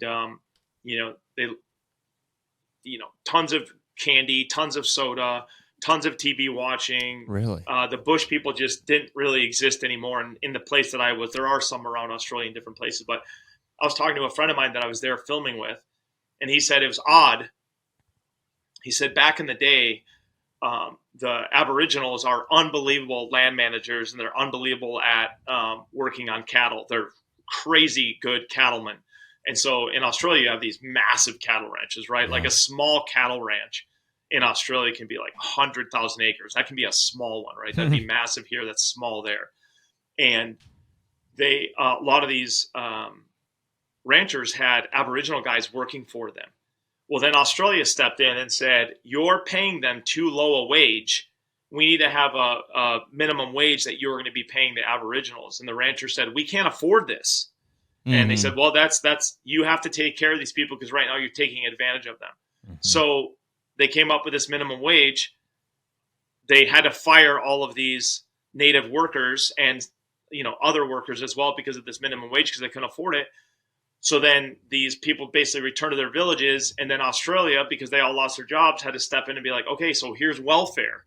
Now here's welfare. So now these people are at their houses being like, cool, a check comes once a month or every 2 weeks, and we can spend it on whatever we want because another check is coming in. We're never going to have more than this, and we are just existing on this. And so it's a system that is so degrading for people. I just, and who knows where this world is going, but I know a lot of people are worried about AI. I personally am.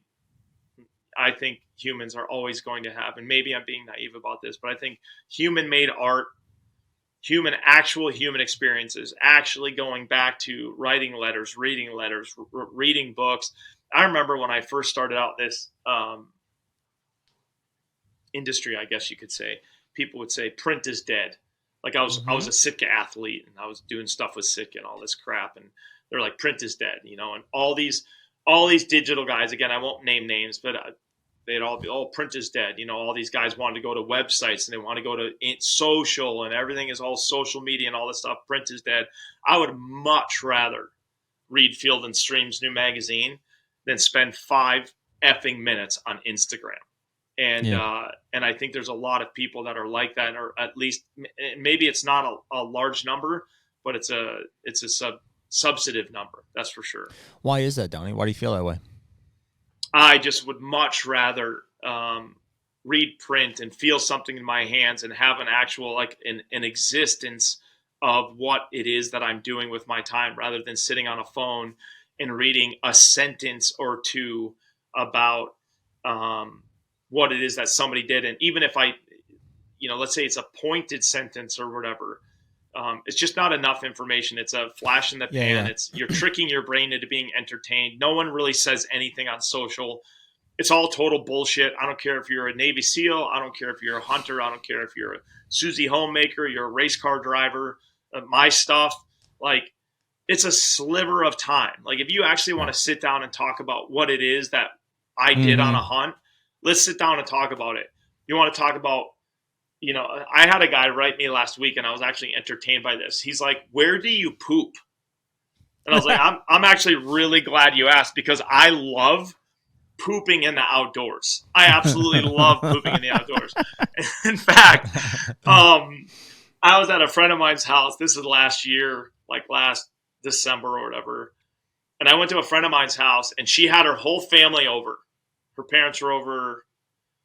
She had her whole house full of people, and I had to poop so bad, and I don't know why, but it just hit me. And so she lives in the woods, and I went poop in her yard. And her house is right there. She has 4 bathrooms in her house, but I went poop in her yard.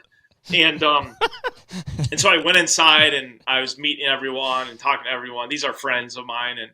And then as people started to leave, you know, her and I were just talking, having a cup of coffee and talking. And I was like, you want to hear a funny story? And I told her, and she's like, you're going to love it. I said, yeah, I just pooped in your yard. She said, where? And there's, you know, there's some woods. Come here, I'll show you.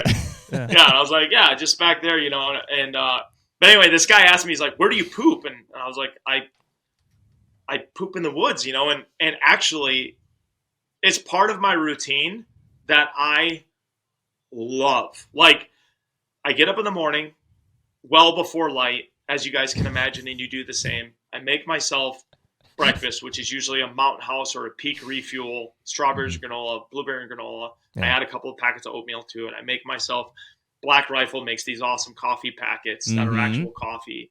Make myself a coffee. I'll even put some Laird Hamilton, like creamer coffee in it. Then I have my breakfast. I drink my coffee.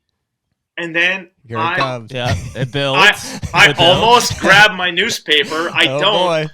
But like I'll usually be in some sort of like Croc type shoe. I'm not putting my hiking boots on yet, and I'll walk 200 yards out of camp and either take my pants totally off and just literally be standing there butt ass naked and just poop, and I'm looking at this landscape. Sometimes caribou are going by. I sat there while grizzly bears walked by, while wolves walked by. Yeah, they weren't going to mess with you. No, I'm just sitting there pooping, and like I look at this landscape, and even if it's raining, I'm just like, this is what a glorious situation. What a great place to poop. And I every morning or every third morning or whatever, I'm just like, this is amazing. The HUNTR Podcast is brought to you by Beast Broadheads. Dude, Beast Broadheads. Man, we've been advocating for and shooting expandable, especially big expandable broadheads for years and years now. And it just seems like they just keep making them better and better. And ultimately, with the relationship we've forged with the Bowmars this past year, we're just super excited to be shooting the Beast Broadheads this year. I mean, this broadhead it's the world's sharpest expandable broadhead out there. It has best penetration, and it's got bone avoiding technology. Ultimately, we want to create the most trauma possible on a deer when we release an arrow. The Beast Broadhead does that for us every time. So right now you can use code HUNTR, HUNTR, for a discount on anything on the Beast website. So definitely go check out beastbroadheads.com. I actually went through this. I said this on another podcast. Do you guys remember when everything was kind of getting pushed towards the meta universe? Oh, yeah. Yeah. Like a couple of years ago. Yeah, with the VR and stuff. Yeah, who's the dude that owns Facebook? Zuckerberg. So you could go there and have money there. You could build a company there and sell goods. You could meet a woman there and have sex. And you could live in this metaverse. And I actually thought for a moment, gosh, I hope. There's two things that came to me. I thought, I hope a lot of people are going to go there. And then all of a sudden the outdoors is going to fall quiet, and like people will live in this virtual world, and we hunters and fishermen and birders and mountain bikers and rock climbers can have the natural world back and just have it back. And we probably still have it. It's probably, those people that are going to do that stuff, there's probably totally separate, but I kind of started thinking that. And then the other thing I started thinking was, am I an idiot? Because I am truly entertained by a hummingbird, by a scarlet tanager, by when I woke up this morning, as soon as it was starting to be a little bit of visible light, I saw a little fawn and her mom out here eating in the woods right by my cabin. And I'm super entertained by that stuff. And I just thought, maybe my IQ is so low that I find that stuff interesting. I don't need a computer. I don't need a video game. I don't need sensational to meet a sensational pixeled woman in the metaverse, or to, you listen to like Gary V, or you listen to some of these other guys that are like, start an AI business, make millions. You can live in a mansion and drive a Lamborghini, and be like, well, I don't want to live in a mansion. I don't want to drive a Lamborghini. I want to buy a farm or whatever. Yeah. And so I always think about that. I for a time being, I was wondering, like, is everyone going to race to the metaverse and leave this stuff to us? Yeah, I mean, I still find myself wondering that, like, because so Jeremy and I own a few properties and stuff, and so real estate is of interest to us, and especially because we're trying to facilitate like our hunting interest. I want to have land to work with and to hunt on and stuff. And so we're constantly considering, and we'll hear from time to time, it's like, oh, I can't believe these land values. You know, it's like in Illinois, you know, people are paying $10,000 an acre in some places, and for rec ground and stuff. And I'm like, boy, the demand for that stuff is just so crazy high. And it makes you wonder, like, is there a future where that is no longer the case? Because, you know, we perceive real estate as, like they say, they're not making any more of it. And it's like, yeah, but what if they didn't have to? What if everybody decided that they wanted to live in some other dimension, or, you know, virtual reality type situation where, you know, obviously it would have like a land value implication there, but like it just makes you wonder, is like, does the world become completely separated at that point? There's those of us that live in the real world, and we've desperately tried to connect ourselves to, like you said, it's not a simple-minded thing. It's not a low IQ thing. It's a longing for the things that are real. Well, that's what I was going to say. I mean, so I bought my first piece of ground in 2019, and, you know, Nick, our financial guy, will you know, squirm a little bit, but and I think it kind of subliminally, Donnie, when you talk about like the magazine, like getting that in the mail, our lives, tangible items are fading so quickly in our lives. So when you get that magazine in the mail and you open it up and you smell the print, you feel it, like there's so much of that used to be all we had, right? I mean, I remember every morning, the first thing I would do, grab the sports section and read through the sports section in the newspaper, right? Like the last time I couldn't tell you the last time I've handled a newspaper, a decade maybe, I don't know, more. So going back on the land thing, for me it was, you know, so that's 6 years ago. So right, I was 35 years old. I was finally becoming financially stable. I was making investments, but there was no tangible investments, right? On paper, it's like, hey, here's all your money. And I'm like, but where is it? Like, I can't do anything with it. What do I do? It's just there. And frankly, if some CEO screws up, my money goes away. And I'm like, wait, I didn't do anything. Like I have no effect on this. I could work really hard and can't change it. So I started buying land, because in my mind, it's like, it's a tangible item, right? But also every day I own that land, I enjoy it. I can go walk on it. I can go watch birds on it. I can go hunt on it. I can take my kids out there and we can plant a food plot, or we could, you know, watch butterflies and the pollinator, whatever. Like, it's a tangible thing. And I don't know if it was just subliminally I saw that, but it was like all of a sudden all of these things I'd worked so hard for weren't really tangibly there. And so I was like, boy, I want to have something that I'm like, that's mine. I paid for it. Here it is. Go see it. Mm-hmm. And I went through that, man. I lost in 2009 when that little crash happened, and oh man, I lost. I'm not going to tell you, but not good enough. Yeah, I could. Yeah, it was extremely painful, and I won't make that mistake again. But and I have friends right now that are quite wealthy. One guy comes to mind that he used to own an oil company, and I watch it. He loves deer hunting, and he's an awesome human being. Like, if you hung out with him, other than the things that you see he surrounds himself with, like, you know, you're like, hey, how do you afford to have 2 brand new pickup trucks? Like, you know, that is an indicator of like, And I also see that you just bought a brand new combine. And so how did you swing that? So those things pop up and you're like, this guy does well for himself. But he'll literally go to his neighbors. He's in Illinois. He'll literally go to his neighbors. And like recently, there's this chunk of land that was coming up for sale next to a farm that he currently owns. And it was kind of flirting with city limits. And I heard through the grapevine that all the locals were super pissed because it was a sealed bid auction. Yeah. And he won it. And I talked to him. He's a dear friend of mine. And I was like, oh, you won that piece of land? Because he loves giant deer. Like, I could care less about giant deer. I mean, they're awesome. Giant deer are awesome, but I just want to hunt like old, big, heavy deer. If they're 200 inches, great. If they're 140 inches, great. But he loves 200-inch deer. Mm-hmm. And so there's a giant deer. There's a giant non-typical on this place. And so he's like, I got to get it. And so I was like, oh, you got it. Congratulations. He's like, well, I paid double.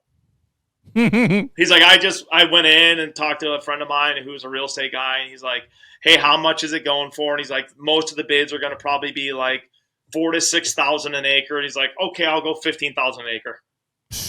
Wow. And he got it. And like, he can do that, and then he'll have that land so long that it's not going to matter that he paid triple for it. Yeah, it'll catch up. And even if it does matter, has matter. the means to do it. And so like, and then I was talking to him also, and I don't even, this is a tangent. This isn't something that your listeners are going to sink their teeth into. I just thought this was very interesting when I hear verbiage like this. But he was pointing to 3 farms that are close to his. And I know some of the people that own those farms. And he's like, I'm excited to get this and this and this. And I was like, I didn't know those were for sale. He's like, they're not. They're not. Mm-hmm. And I was like, oh, but you're going to buy them? He's like, yeah, 100% I'm going to buy them. He's like, and I said, well, what if they're not for sale? And he's like, they're for sale. Yeah, everything's Like, for sale. They're for sale. Because he's like, if I have to pay double, I pay double. If I have to pay triple, I'll pay triple. And he's not bragging. No. It's just that he wants to own. He doesn't want this to go away. He doesn't want houses to pop up over here. He doesn't want a grocery store to pop up over here. And it means that much to him. Mm-hmm. And, anyway, it's just, we as a people, we as hunters, and I see this stuff online. It makes me shudder. I see guys with the piles of ducks, and I read the posts where, I saw a post this last year where, this guy was like, I killed this many turkeys this spring. I drove this many miles. I flew this many miles. I killed like 3 Grand Slams in one spring. Not one detail about a morning. Not one detail about a bird. Not one detail about someone he met. Not one detail about a snake he ran into. About an insect. Not one detail about anything. Whereas I grew up reading books behind me where the authors they describe to me their morning coffee. They describe to me the feeling of getting up in sheep camp on the first morning and pulling your slacks on. Their words, not mine, but even him saying slacks, I already know he's not wearing blue jeans. He's wearing wool dress pants in the freaking Yukon mountains. And he talks about the frost and having the euphoria. This is a 50, 60-year-old man talking about the first morning in sheep camp feels like Christmas morning to him. Like, he's painting a picture that I not only drives me to want to experience, I can envision it, I can see it, I can feel it, it's tangible. But that is that's how I write, and these are the things that I experience. But like, even when you shot that deer in North Dakota, I could give 2 shits what you shot, dude. I could care less that it's a 6x6 and it's a giant.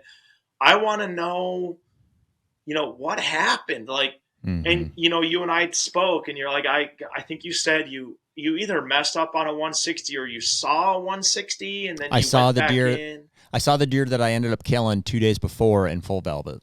Oh, but you didn't know it at the time. I didn't know it. Yep. Right. Anyway, that's the stuff I want to hear. And like when we did the Rivers Divide and Terra Nova and now Toke, like, these are the stories I want to tell. These are the things that I want to emulate and experience and share with people. And well, I thought with your North Dakota one, because like I've been to North Dakota, but I haven't been to that area. I haven't hunted whitetails. Like, the detail that always stuck with me was really when that morning you saw him and you didn't realize it was the same deer, is your description of hearing the animals, the deer walking in the mud.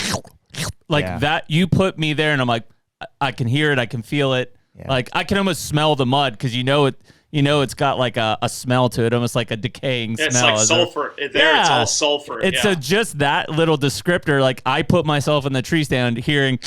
That's what it was coming through. Yeah, and that's that was a cool piece of it. Oh, like the Rivers Divide, and I won't take your time here, but I'll never, ever, ever forget seeing Steve, of course, the first time when I missed him and then wounded him. But I'll never forget October 26th, that day that I saw him coming in. You guys have both watched the Rivers Divide? Yep. Yeah. That I'll never forget sitting there with William Altman. And, we had sat, I forget now, because you guys, I was so nervous to kill that deer, not to make a movie, I just wanted to be around those animals, that we would go there in September and we would get in the blind at like noon. And we'd hunt from noon to 8 p.m. Yep. Wow. Like 7 days in a row. And, we would do all this stuff anytime the wind was right. And I'll never forget that October day, deer were moving around. And I saw his G2 through like this. Because when you're on the ground, they look massive. There's nothing like a whitetail deer on the ground. And I could see his G2, and he was walking out, and he stopped, and he turned, and that's when I could see his G2, and he was itching his head with his hoof. Yeah. And I could see I couldn't see his hoof, of course, but I could see that motion. Mm-hmm. And then he stopped, and he turned back, and he had this little distinctive hook off of his two. And I said to William, I'm like, dude, it's Steve. Like, it's Steve. Like, it's like, turn the cameras on. Like, it's. And we had four cameras in that blind. So William was like, like Darth Vader's bathroom at that moment, But anyway, I'll never forget that. Yep. I'll never forget that. Well, dude, I guess what stands out and this would be probably for any hunt, but like what stood out to me so much about that North Dakota hunt was, first of all, it was the first time that I had been to this place. It was the first time I get to spend time with Lucas, who ended up, now is, I would call a good friend. So there's all kind of firsts, and it seems like there's two things that go with every like great story or great experiences. We did it with great people. Mm-hmm. So it wasn't just Lucas, it was also Nick and a handful of other friends that I met for the first time. His dad being there too. His dad, Mitch, the legend. Mm-hmm. And so, so we had a really cool friendship dynamic that was just happening. It was like the first time, it was new, it was exciting. I was trying to express to them, and especially Lucas, because he was hosting us at this thing here, my passion for what he was there hosting me doing. I'm like, I want you to understand, first of all, how much it means for me to be here and for us to be doing, and for you to be sacrificing anything, for me to, to help put me on deer. Like that's, I just want you to know what that means to me. And also extreme discomfort. Like we talked about earlier, it's like, dude, we suffered on that trip and we continue to suffer every time we go out there. Like people ask me, they're like, oh, is it like beautiful country? Is it like, are you, is it all these, graceful things? And I'm like, no, honestly, it's pretty miserable. It's like 95 degrees during the day, extremely humid, and the mosquitoes will like literally eat you alive. I literally spent $150 yesterday on a bug suit. Worth it. I mean, the bugs are miserable and stuff. But so for those, for all that to be happening, we also hunted, on this trip in particular, the entire trip. It was like a 5 or 6 day trip, not a super long one, but in those conditions, I mean, it started to feel long, right? And by the very end, Donnie, I killed that deer in the last 5 or 10 minutes of legal shooting time on the very last day, which in hindsight I embrace, because I was like, it's how cool is it that I got to hunt the entire trip, to have the encounters like I did 2 days before, to be doing, Lucas and I actually hunted together on some of those. And so the one where I saw him 2 days ahead in full velvet, I'm still, I get excited. Like when I hear these deer walking through the thing, and so Lucas sees it first, and he's sitting in a tree across from me filming me and stuff. And Lucas knows the country. He knows what these deer look like. So when he sees one, I trust his opinion. He's like, dude, it's a freaking giant, and he sees me getting worked up. And so I'm getting even more excited, because I'm a big try. If it was just me, I could calm myself down, but I see him looking at me. He's like, it's a mega giant, dude. He's coming, and we can hear him. And so like, we were just so hyped up. And at the very end, to be able to kill that buck and just put an arrow through him at freaking 18 yards, like perfect 12 ring, and to recover him with Lucas and his dad, like these guys. So at the very end, it was like, undoubtedly one of the highest of highs of bow hunting that I've ever had. And regardless of the score, of whatever the deer was, it was everything that I ever dreamed that it could be. And that's why I can't stay away now. It's like, I mean, even last year we went back and it was super tough, and I never had a buck in bow range even, and we struggled and stuff, and even to find deer, like the sign was way down, the numbers out there are struggling and stuff. But every year now that it comes around, it's about July that I start thinking about it. I'm like, who am I kidding? Like, I can't not go back. So that's, flight's booked. Heading out in 2 weeks. There you go. So, yeah. Yeah. North Dakota's an amazing place, and those are amazing deer. And that ranch that I used to hunt, I'm going to miss it. I've traveled all over Alaska. I've traveled all over northern Canada, Russia. That was probably, other than the Arctic Circle, that's probably my favorite place in the world to hunt. And really, I don't get to hunt anymore. The family's going through some stuff, but it was an incredible ranch. Well, dude, let's talk about, if we can shift a little bit, I want to hear about your Illinois hunt. Was that, so the one that we watched was a gun hunt. Was that this past season or the one before? Oh, the muzzleloader buck that we just did. That's it. Yeah, that was from this past season. No, I went in there. I went in 2 years ago, whatever, 2024 or whatever it was. I went in there, or 2023. I went in there and tried to kill that same deer. And I snuck through that river bottom. And part of me killing him this year was things that I'd learned last year. Yep. Because I found him right away. When it was kind of funny, Forrest Rowe, who's one of the photographers and editors that works at Sickmanta, he and I snuck down in there with my muzzleloader. I have a Woodman Arms muzzleloader I think they're out of New Hampshire. New Hampshire. Yeah. Dude, it is the most badass little muzzleloader. Like, it is the coolest freaking original gun. Shoots super, super accurately. Carries. They made it really thin. Anyway, that gun is like, I'm a customer of theirs. They don't sponsor me or anything. I'm a customer of theirs. But I've talked to those guys a lot, and they do really well. And everybody I know that has one of their muzzleloaders speaks super high about them. Oh my God! Like, it carries and points like you wouldn't, like, if you want a muzzleloader that hunts, if you want a muzzleloader that looks cool and hunts, and oh my word, it is one of the most carry friendly, pointable, huntable guns I've ever had in my life. Anyway, so we decided we were just going to sneak down this river bottom, and it was really kind of funny because we called him the Big Seven, and we were sneaking down, and I was seeing some bucks, and I was seeing some big bucks, like pretty big, non-typical, but I didn't want to shoot that deer because he was 4. And so I was like, okay, that's a pretty big deer, but like, I don't want to shoot him. And then I said to Forrest, we've been hunting for like 10 minutes. And I said, Forrest, I can see him. And he's like, who? And I'm like, the Big Seven. He's like, already? And I said, yeah, and so we got on him last year, but there's a plant there that I have to learn what it is, but there's a grass or a flower that grows there in this river bottom. It almost looks like goldenrod. And I don't know what it is, but when it seeds in the fall, and I got to figure out what it is, but it grows this big white kind of seed head on it. It's beautiful. It's very tangled, it's got little thorns on it. It's really kind of gets nasty.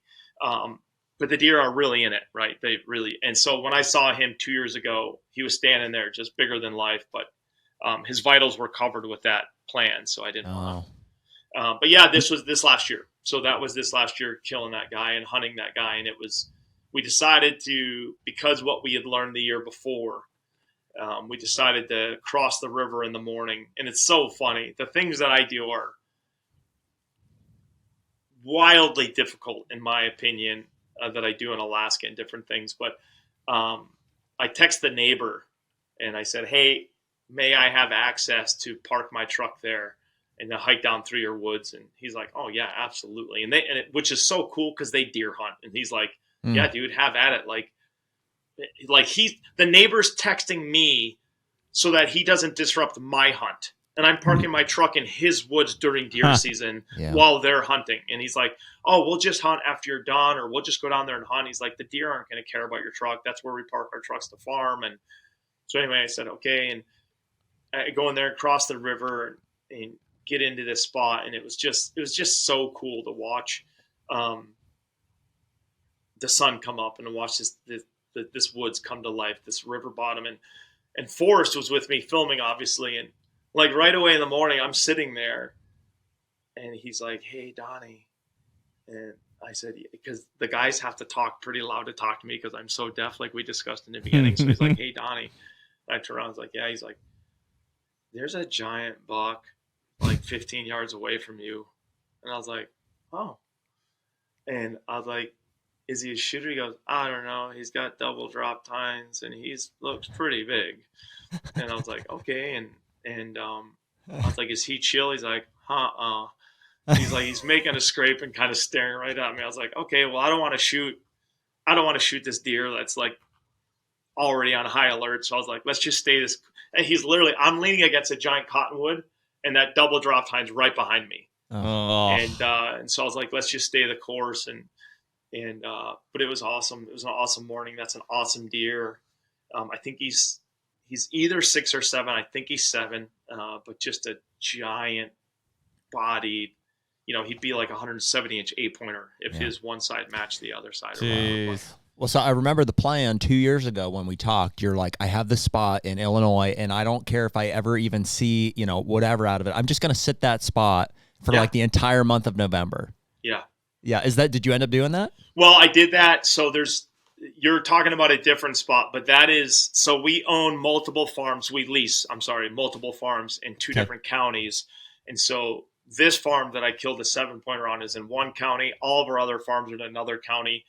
And through scouting, I found this one spot on our other farms. It's kind of this, I hate using all the deer hunting terms, but it's kind of this transition zone. I hate whitetail terminology. Yeah. Well, what would you call it? I mean, that's what I would call it. It's the thing that it is. There's a river bottom, and then to the river bottom, there's all these feeder creeks. And one of the feeder creeks is actually this big canyon. It's really big canyon. Okay. And the bucks, they bed down in that canyon during the day, and and then they're also running down to the river, of course. But when they're either tending does or heading out to feed, they will come up into this nasty, nasty thicket. And I have a tree stand in there. And through the years, I've kind of moved that tree stand around. But I mean, like, I've had multiple, 170, 180 inch, 6, 7, 8-year-old deer walk past that tree in a day. Just is so thick, like I couldn't get a shot at them, or like my longbow, or like we couldn't get them on camera or whatever. But that's the place that I've sat multiple times. If the wind is right, I'll go in there and sit, and I'll sit there like 5-6 days in a row, and I'll see giants all the time. Like some of the times, like one time we sat there 3 days in a row, not last year, the year before. We saw like 22 bucks, 27 bucks, and like 31 bucks, individual sightings of those 3 days in a row. And like 6 were like 40% of them were shooters, 6 over Boone and Crockett. Like, jeez. It was, and I have a longbow, right? So my longest range right now, it's like 25 yards or whatever. Is it because of the distance, Donnie, or are you like just anti like shooting lanes? Like you're not wanting to? Are they close and they're just behind brush, or they're just out of range? Yeah, they're coming in. Because it's the insanity of the rut. They're coming in funny, so they're not coming in on like the deer trails that I can shoot. They're like all of a sudden like coming in brush. Yeah, coming up like out of and walking through a thicket. I'm like, what? Throwing horns around, man. Yeah. Or they're tending a doe and they're pushing her like into this little thicket by me. And, like 2 years ago, this was so cool, but I don't know how big he was. He's a 9-pointer, but I bet he's 180 something. But he just had his doe pushing this little thicket like 22 yards from us. And so I could just watch him all day. Like they're right there at 22 yards, and she'd stand up and he'd stand up, but you can't see their vitals. You just see his antlers and you see her look, and then she'd feed a little bit and they'd both lay back down. But, and then that river bottom where I killed the 7-pointer last year, the thing that's so cool about that is if I have the wind right, my wind just dumps right back down in the river, which kind of messed me up a bunch last year, which is totally fine. I don't mind. But I was surprised at how many deer were in the river or crossing the river directly behind me that would get my wind. We'd watch it over and over again, Forrest and I. We'd see a big buck come down the bank. He's looking left, he's looking right, enters the river. He'd cross the river. He'd get about 7/8 of the way across. He's almost up on the bank again, or he did get up on the bank. Then he'd get our wind and turn around and run the other way. Oh.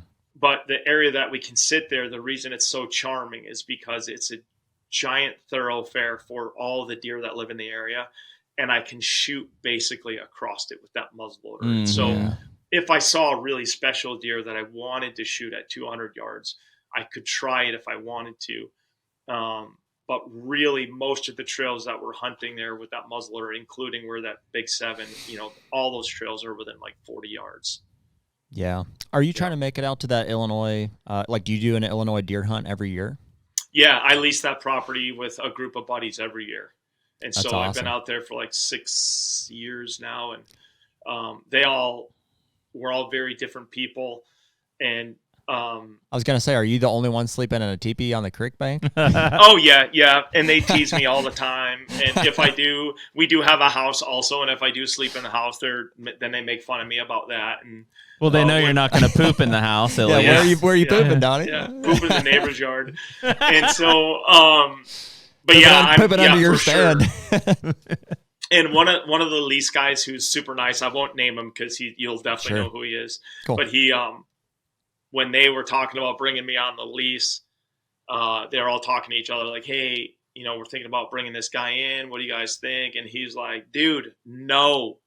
He's like, no, he will freaking sleep in a ditch to kill the biggest deer on this property. But what he didn't know, this guy, is that I'm not consumed by antlers. And so like last year we had a deer that he ended up getting killed by the neighbor.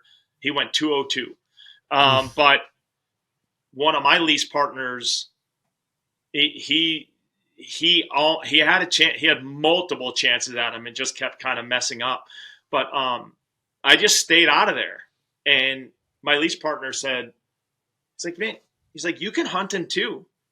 And I said, "I know, but I would rather you have a clean hunt for him and not worry about where I'm sitting, not worry about what I'm doing, not worry about me buggering him or whatever. I'd rather you just go in there. Like, you really want to kill this deer.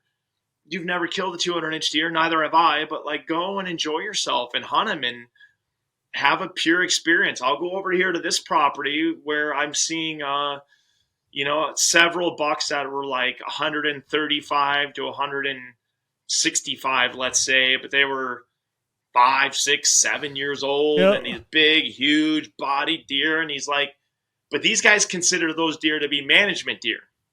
So they're saying, hey, you don't have to kill a management deer. You can kill a trophy. And I go, well, I mean, whatever. Are these guys determined, and they're all dear friends of mine. I'm not making fun of them. But they all determined, and it made me giggle. They asked for my vote, and I'm like, I'm not going to vote. This is ridiculous. They determined that for a deer to be a trophy, it has to be minimum 170.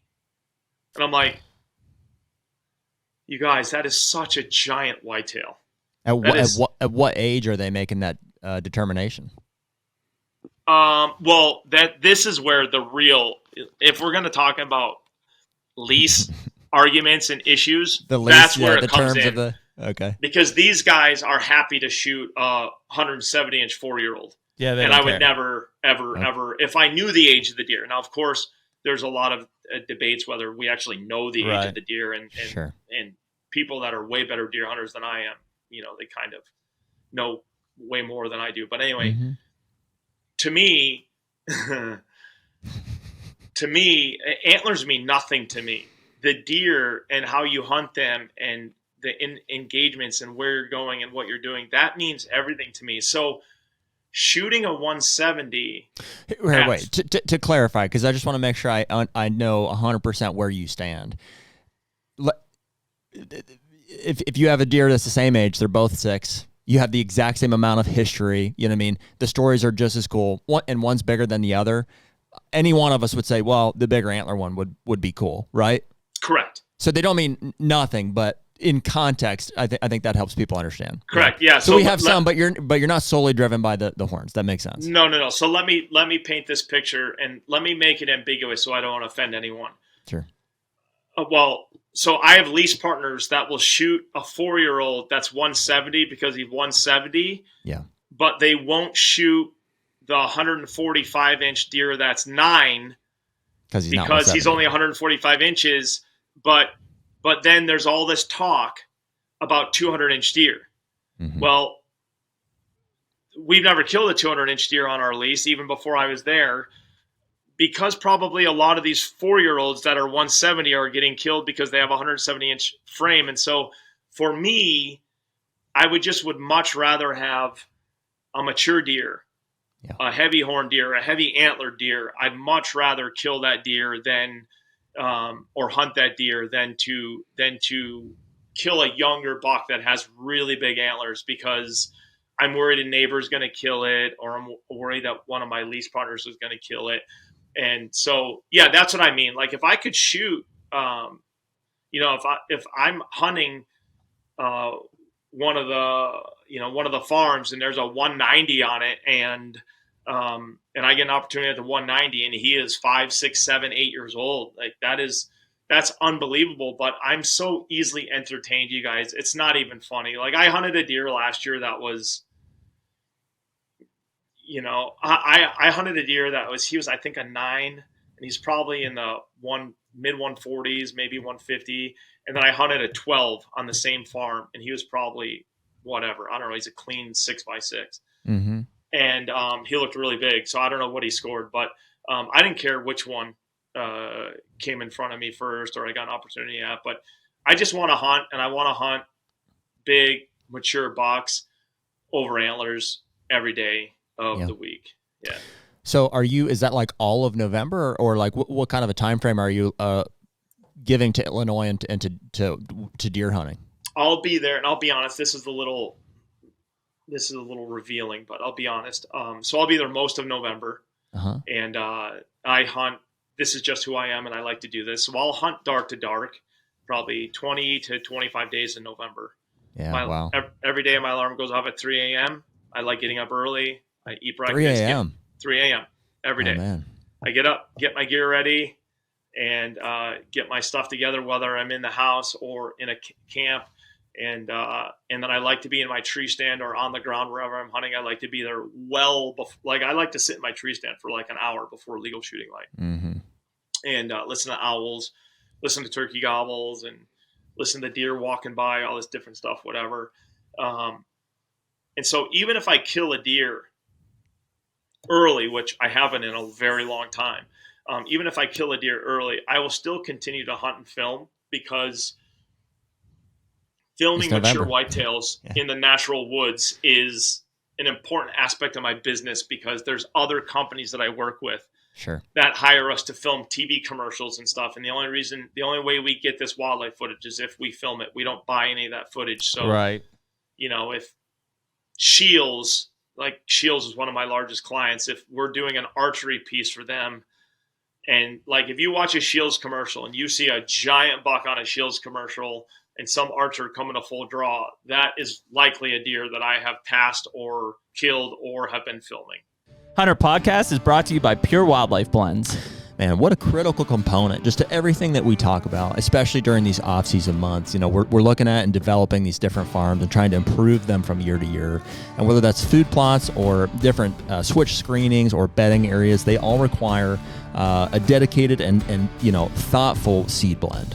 Yeah, so obviously Pure Wildlife Blends, being Jeff and Jen Sturgis, we've built a great relationship with those guys. And really what we're seeing is a true testament to them picking the best varieties for these mixes. In fact, we're leaning on clover a lot more. The perennial plot power that those guys do was one of the best clover plots I've ever seen. From December to March, we had more deer in a single clover plot than I've ever seen. A lot of these sheds coming from that plot or right around it. Again, just a true testament to what these guys are creating at Pure Wildlife Blends. No doubt. And so if you guys are looking for just a workhorse seed that the deer will really use the way that you want them to use it, you can use promo code HUNTR, HUNTR, for a discount on the Pure Wildlife Blends website. Well, dude, it would have been 2 years ago when we originally connected that Jeremy and I were working on buying our first Illinois farm. Yep.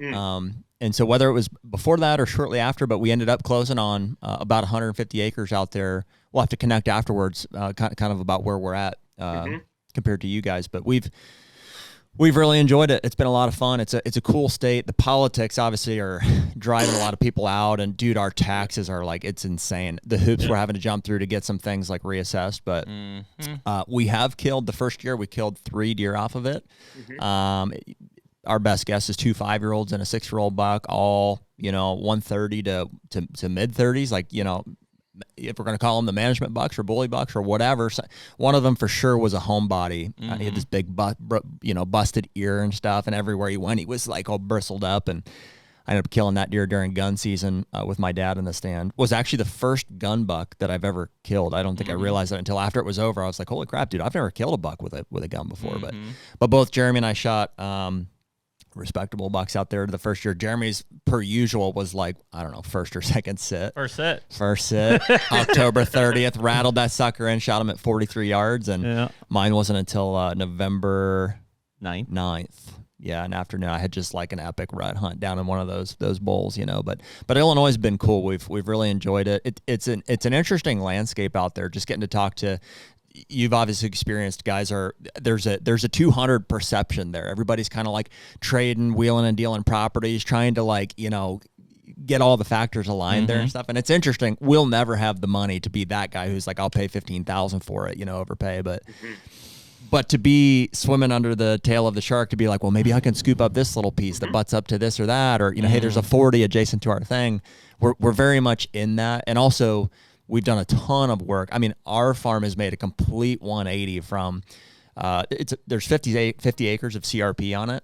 Okay. Which is awesome, and when we first heard that, I had these visions of like Bucktober walking through the giant CRP, Yeah. And of course, like, a week before we close, we go out there, and as a part of like the management prescription, they mowed it like ankle high. Yeah. And I'm like, oh no, 50 acres of what should have been covered is just literally open, void of space, And so for 2 years now, we've been adding a bunch of food to the property, really trying to manage those grasses and stuff with, by spraying and doing some other things, to where now we've got a pretty respectable stand of native grasses across that 50 acres and all the food that we have now. So I'm really excited about this year. I think we finally got it somewhat dialed here, and we had some good deer last year that we passed on and had some close calls with. So hopefully this year's, we come home with what your lease mates would call a trophy whitetail. Yeah. Yeah. Donnie, we talked about the politics there, and I don't know how in tune you are with it, but have you followed up or read much on this whole rewilding of Illinois? I haven't, actually. So, I mean, I saw that just yesterday. We've dabbled in it a little bit. I mean, essentially, it's the governor. It seems like giving the power, per what I'm understanding, to the DNR for the ability of restocking apex predators in the state of Illinois. Of course. Why not? It's like, and you want to believe that the DNR understands like what that means, but at the same time, like, it's a very, very detailed bill that's been signed that specifically mentions bears, mountain lions, wolves, like, and I'm thinking of the Illinois we all know, and I'm like, where? Like, I mean, honestly, to be honest with you, this is no different than the COVID shot and wearing a mask. This is there's more than two genders. Yeah. This is okay. Let's bring apex predators. There's a bifurcation in the road. I'm not talking about Republican or Democrat. There is you do this list of things to prove where your ideology lives, and we do this list of things to prove where our ideology lives. And so, in bringing back having no knowledge of any biological principles or principalities at all, and bringing in apex predators to a place that no longer has room for them. Yeah, that's it. Is what that group of people is doing. They did it in Colorado. They're shutting down grizzly bear hunting in Vancouver. People voted on shutting down grizzly bear hunting in Vancouver that have never seen an effing bear ever, because they live in downtown Vancouver. Their hair is hot pink. They go and eat sushi with their girlfriends or whatever else there is, and that's literally what it boils down to. And so it's not that they are biologically sitting there going, we could reduce the deer population by bringing in wolves again or fostering a black bear population. No, this is going to get us more dollars. This is going to get us more grandstanding with this population of people. So they keep voting us in so that we can keep basically stealing money from the public to pat our own pockets. That's all it boils down to. It's the most bizarre form of like virtue signaling you've ever seen. It's like, let's That's put it. apex predators on the landscape and people will like us. Yeah. In a place where it's tough to find 40 acres. Exactly. That's what I'm saying. There's no cover for most of these animals, which need cover to have. And then just like in Colorado and stuff, it's like, that's fine if you want to introduce wolves and things to these places, but you then need to manage them, right? I mean, look at the like your area, anything in that upper Midwest and the Minnesotas, the Michigans, the Wisconsins, and that northern tier, the struggle of trying to manage a wolf population when you can't hunt a wolf. Like that is going back to that cause and effect. It's like, great, you're going to introduce wolves. How are you going to manage them? Like, even once they get to a population size that's beyond what your projections were there, how are you going to manage them, particularly when you can't hunt them because they're listed? And think of how unfair this is for the wolf. Exactly. Think of how much pressure this puts on a wolf. So now we introduce these wolves. Well, they're wolves. They don't know any better. This isn't their problem. But now they see a rancher's lamb. So they're like, oh, I'm going to kill that thing. That's exactly what I would do. And Absolutely. then now all of a sudden they get shot by a rancher or trapped by a rancher or run down on a snow machine by a rancher, which is just all of that that's not fair to the wolf either, because you're literally putting him in a pressure. Like, if you're going to bring him back, you have to foster the care for the wolves as well. That doesn't put him in a good position to be successful as a species at all. No.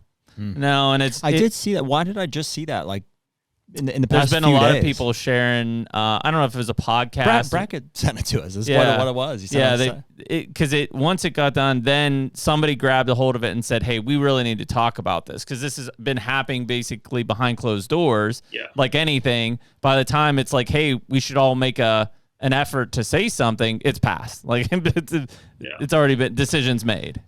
It's a really interesting dynamic. I mean, scary in some ways because I think a lot of us would kind of flock to Illinois because of its some of its management. I mean, for us, we're coming from like Ohio and we're fleeing a bait state basically. We're trying to find a state that that doesn't take 6 years to draw, that we can hunt deer on a natural movement pattern as best as we can. But on the other side, it's like everything else that they're doing is from a deer management standpoint, it's like it's coming for us. It's like the taxation on the land itself, the Farm Bureau and how they're addressing, they're trying to weaponize disease and stuff like that. It's kind of it's a pretty volatile time there. And I just had this conversation, and we're transparent. Our listeners know this, Donnie. So when Jared and I bought that farm, it's 144 acres. We were paying $4,500 a year in local taxes, school taxes, etc., which frankly is higher than my other properties in Kentucky and Ohio. It hadn't been reassessed, I think, since the 40s. Yeah, something like that. Yeah, so because the landowner had been there it was a generational farm, And so in Illinois, when you purchase that property, the reassessment is the purchase price. Okay, so when the reassessment happened, we didn't know that. They sent us basically an estimate for the year. Our taxes were going up over 700%. Okay, to what was the amount? Like it was almost $30,000. Yeah, $30,000. So for 45 to like 30,000. So I appealed it based on some of our CRP being also considered ag.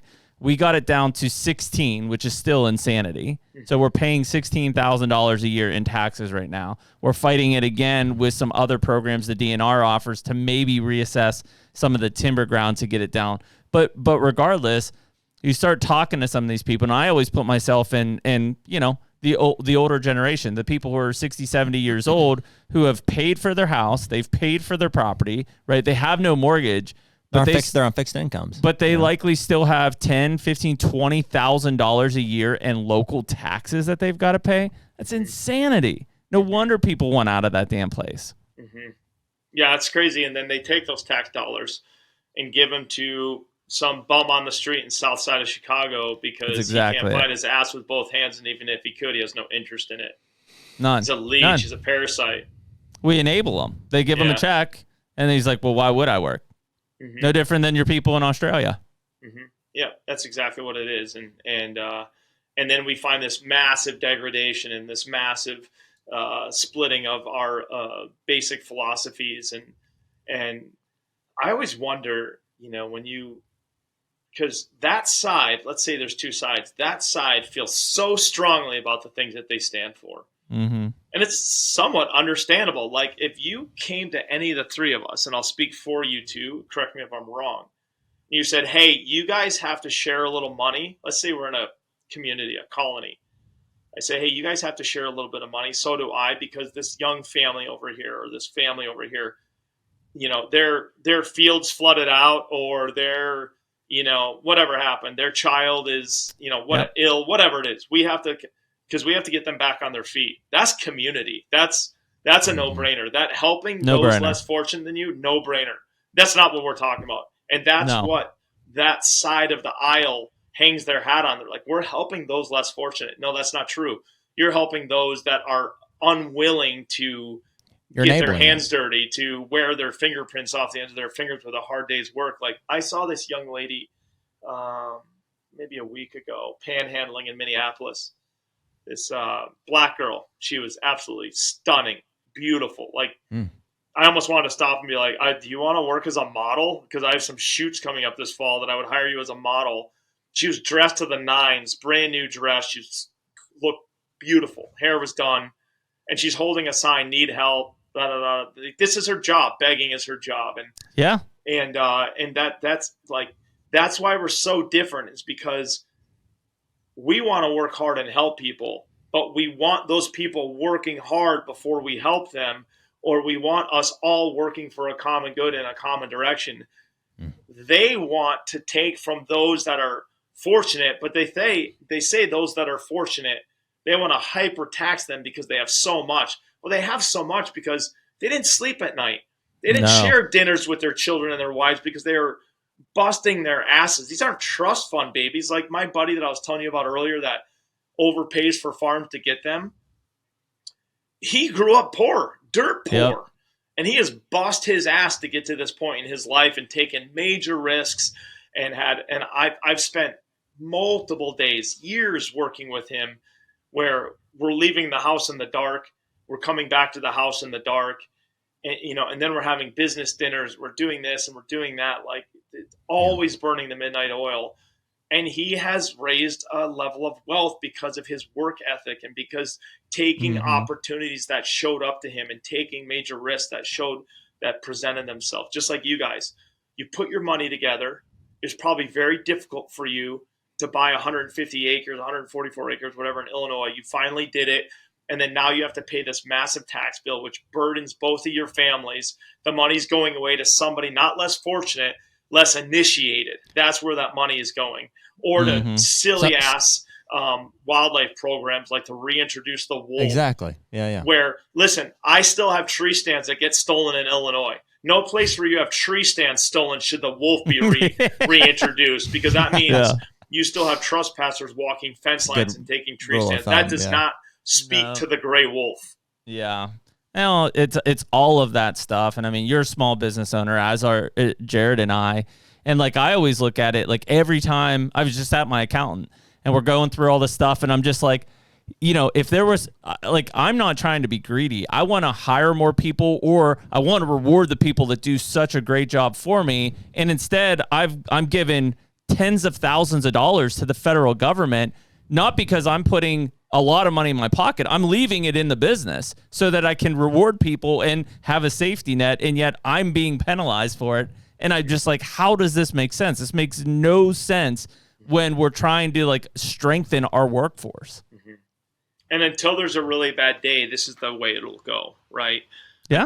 Until somebody lands on the shores of the United States with looking for a fight, and you know, and those days are coming. Like there's a bad day that's coming, whether that be via disease or another country or nuclear holocaust, and you know, we're not a long-lived species. That's probably none of us know that yet, but that's probably the truth, is that we're probably not going to be on this earth for very long. We're too volatile. We're too consumptive of natural resources, and we make decisions based on our brains and not the reality of things. We make passionate decisions. We get in arguments over things that have no substance whatsoever. If everyone could agree to a certain set of standards, which is very pig-headed of me to say, because of course I'm saying if we could just agree to the standards that I want things to be listed out as, then we could all get along, right? And I like if everybody just took a shit in the woods, everybody would be happy, Yeah, I have a friend of mine who's a hunter, and he's anti-gun. It's quite funny. Oh wow. Yeah, he's anti-gun and he's a hunter. I actually have two friends that are big hunters, and they're both anti-guns. Wow. And anti-guns in a hunting sense or guns in general?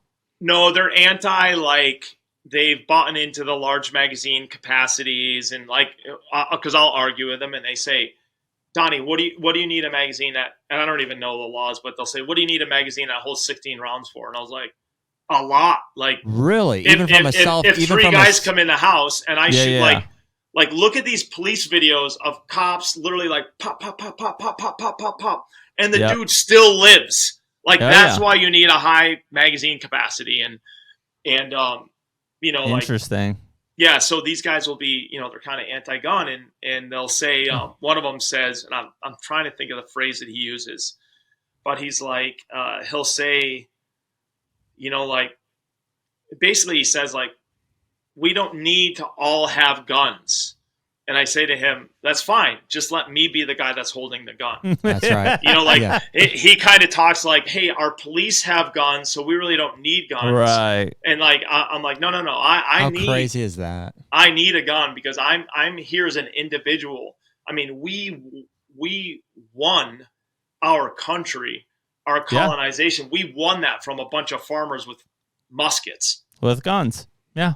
That's how we won this, was a bunch of men that were willing to lose their lives to fight a war for independence because they are tired of the very things that we're experiencing today from our own U.S. government. And we're laughable to the world, right? Because how we handle the amount of noise that we let in, and the amount of this whole thing with two genders was just, I saw this, I've seen so much crap, but a friend of mine sent this to me, I don't know, probably 2 years ago or whatever. And I'll guarantee you guys have seen this. But it was a dude, it was a Green Beret or a Navy SEAL or whatever, Army Ranger, and he had a Malinois, the dog. Malamute? Mm-hmm. Yeah. Yeah. And his defense dog or whatever. And they were in an airport, and this guy came up dressed as a woman and said,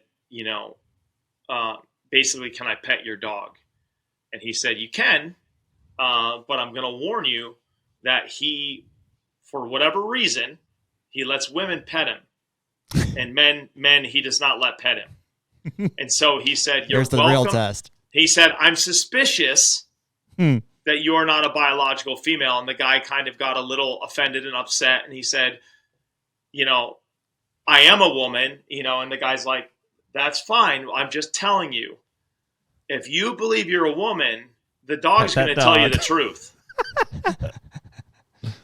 It's that easy. Like, yeah. And if he doesn't want to, I won't mention his name because I don't want to act like we're friends, but I went to a very formal invite-only party this last year that had a lot of politicians at it, had a lot of very high-end war fighters that you guys would know who they are from. Mm-hmm. These guys are a lot of the dudes that these movies have been portrayed about. One of the guys I was speaking with, he had his dog there, just kind of helps him navigate, and I was like, hey, can I pet your dog? And he didn't know who I was, but I knew who he was. And I just introduced myself, and we started talking. I said, hey, can I pet your dog? And he said, you can pet him if you pet him like he's yours. He's like, if you're going to pussyfoot around him and be, kind of standoffish and kind of come in slow, he's like, it's probably not going to end well. But if you pet him like he's yours, like if you go in there and like start petting his head and like, hey, buddy, and, let him smell your other hand that you're petting him, like he'll let you pet him. And that's what I did. And the dog was great. But like, he's like, if you go in there kind of half-hearted, he's going to know that you're half-hearted, and it might not be great. So I just think all of that stuff, I'm not a political guy at all. I've never given 1 ounce of thought about politics. But the ideas, like, as soon as you want to talk about more than two genders, first of all, totally fine with homosexuality on both sexes. Totally fine with it. Totally fine with people that want to be transgender. 1,000%. Like if that's where your mind goes, knock yourself out. We got to keep it out of the elementary schools. We got to keep it out of the bathrooms. We got to keep it separated in that sense. But if that's who you are and that's where it goes, absolutely, man. But you coming out and saying that, there's two genders, there's, all of these different avenues that we've been discussing over the years and all the stuff with COVID. Like I'm a biologist and friends of mine were calling me at the beginning of COVID and they're like, dude, is this real? Like friends of mine are calling, hey, is this real? And I said, I don't know yet. I don't know what's going on. There are a body of viruses that behave like this. They can be very dangerous and, things, and then when the vaccine started coming out, friends started calling me and saying, hey, should I get vaccinated? I said, no, do not get vaccinated. And they said, well, wait a minute. Earlier when I talked to you, you said you didn't really know if this was real. And there are viruses that are like this. And I said, yes, that's all totally true. But they haven't had long enough to establish a vaccine that they would have any idea about. We're an animal that lives about 100 years, 74, 76, 85, trending towards 100. That's who we are as a species. A lab rat or a lab mouse or a petri dish can't predict what it is that these elements are going to do in our body. And so it's COVID-19. They can't have a vaccine in 2020 or 2021 and tell you any of its efficacy. They can't tell you any of its side effects. They can't tell you any about where it might travel in your body or things that it might develop in the future. These are things that take decades to learn. And then to have all these people and celebrities and everyone and all the fake stuff. You get a free cheeseburger. You get in Ohio, you get entered in to win $1 million sweepstake. Every time somebody is doing something like that, it's bullshit. Because if it was really dangerous, we really needed it, there'd be a line out the door to get it. Mm-hmm.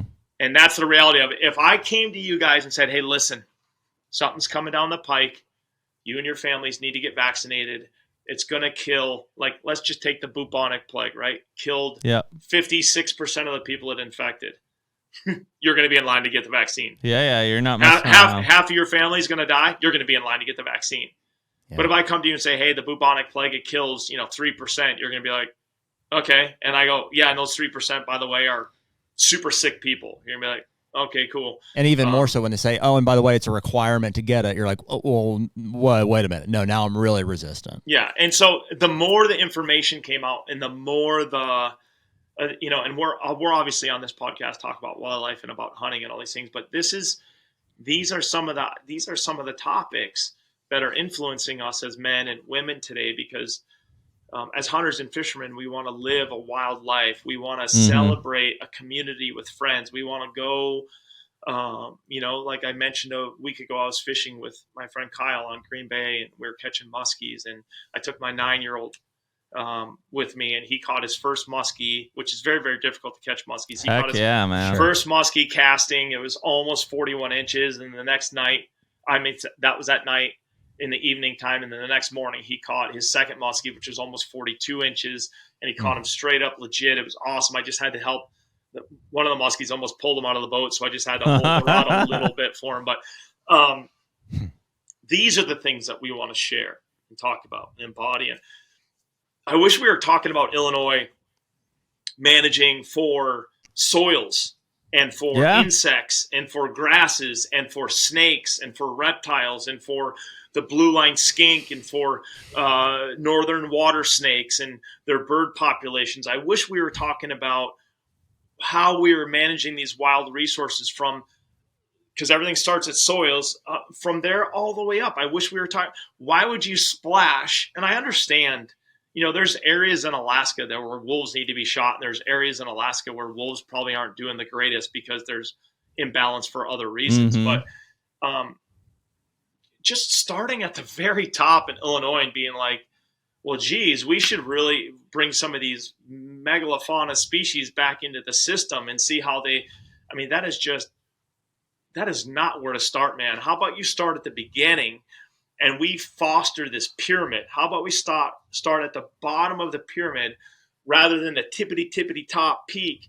Let's start at the bottom and make the best foundation, and then see how that fosters the next foundation. Like, look at, you guys bought a farm, and other than you crabbing about the taxes and talking about your management bucks, which were flashes in the pan, you talk to me about the grasses that you're fostering, because if you build these grasses, it's going to build a flora and a fauna that is going to be attractive and accepting of the whitetail deer. Of course, that's your end goal, but you have to start at the bottom of the pyramid to foster this. And if Illinois came out and said, we're going to start with our soils, by golly, and we're going to challenge farmers to stop tilling their fields and to stop spraying their fields and to stop with the glyphosate, and we're going to teach them how to do regenerative farming, and our yield is going to go down, but these are the things that we're going to work on. We're going to work on getting rid of the solar panels that we just spent $1 billion to put in, and we're going to start fostering the land that way.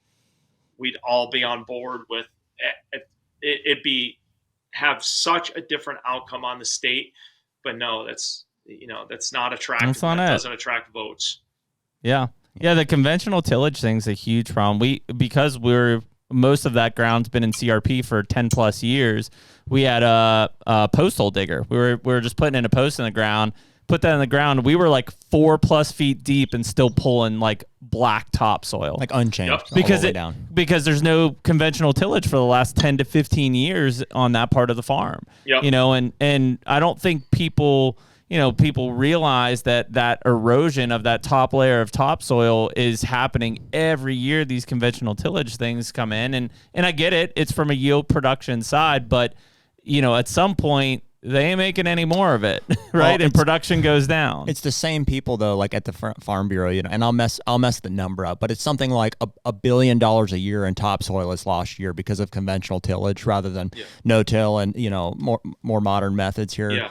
And it's the same people who are wanting to shoot the last 3 deer, like in Illinois, and they're saying that's the problem, And it's just like, can't we all just find a happy medium here where we'll manage the deer herd, but we get some bigger problems here. Like the guy that I was talking to you earlier, the gentleman that I know that owns a lot of acres there, he was doing, when he first got there, he has a farm guy that works for him full time, does all this.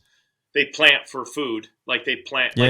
He's very smart in how he does things. So he runs everything as a business. So even though he's there to hunt deer, he runs it as a farm business. And so he has a farmer that works full time for him. But they planted conventionally for like the first year or two.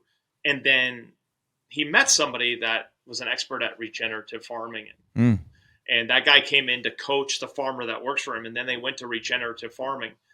Within a year, he was telling me like of the rabbits he was seeing that, they weren't seeing a year ago, and now he's like, there's cottontails everywhere. He's like, we're seeing red fox, we're seeing coyotes.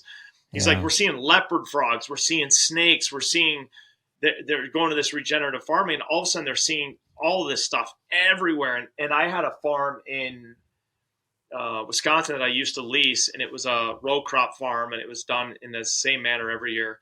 And then I took over the responsibility for the field on this farm. I started with just the hunting rights, and then I got the field. And I planted it all in warm season grasses, and I did different things. Like the amount of turtles and frogs and snakes and songbirds and insects that started to show up in just a couple of years was remarkable. So I know if any of these states were serious at all about actually healing the land and building a people, they would be going a different direction than they are right now. And I love wolves. I'm one of the few hunters. I love wolves. I love coyotes. I don't think they're evil at all. I don't think all coyotes have to die. I don't I'm not one of those dudes at all. I'm not a guy that arrows. Like I've never arrowed a possum or a raccoon or a skunk because it's an egg eater. I've never done any of that. That's just not who I am as a hunter. Yeah, I would agree with that. It's interesting. I think that's maturity as a hunter too. Like I remember, for sure it happened as a kid. I was like, whether I actually did it or I'm sure there was a few instances where I saw like a raccoon under my tree or whatever, or like you said, a possum, and I'm like, I'm gonna get it. We're here to hunt. And at a certain point, I definitely tipped the scale where I think I I just became more familiar with how I felt about killing an animal. Yeah. That's And- exactly what it is. Yeah, and so it's even now. I'm like, even from a management standpoint, I could convince myself that like, oh, this raccoon's got to go. They're doing this. I can't bring myself to shoot it. I don't have it in me. I very much relate it to teenage Jeremy swerved to hit squirrels. Yeah. Adult Jeremy swerves to miss squirrels. That's right. Like it's as simple as that. It's like I see one, I'm like, ah! Dude, have you run over hit something in the past 10 years? Like a squirrel is a great example, or a rabbit, and you hit them with your car. I'm like, dude, it breaks my heart. Yeah. I've run over frogs before. I'm like, I can't believe I just hit. Oh, that that's thing. dude. I'm a stop, and I know it's dangerous. I'm a stop and move box turtle type of guy. Yeah. Like if there's a box turtle on the world, I immediately get off and run back and try to get it off the road. Like, Hey, I stopped this spring and moved this huge snapping turtle. Huge snapping turtle. And I know how to pick them up, so I picked her up. Dude, I had so many cars stop and take photos with me while I was moving her across the road. I had families get out and take photos, and it was dangerous. But I'm fine with killing raccoons, but let's have an idea of what we're doing, not just arrow one from the tree and be like, yeah, I killed a raccoon. He's still there.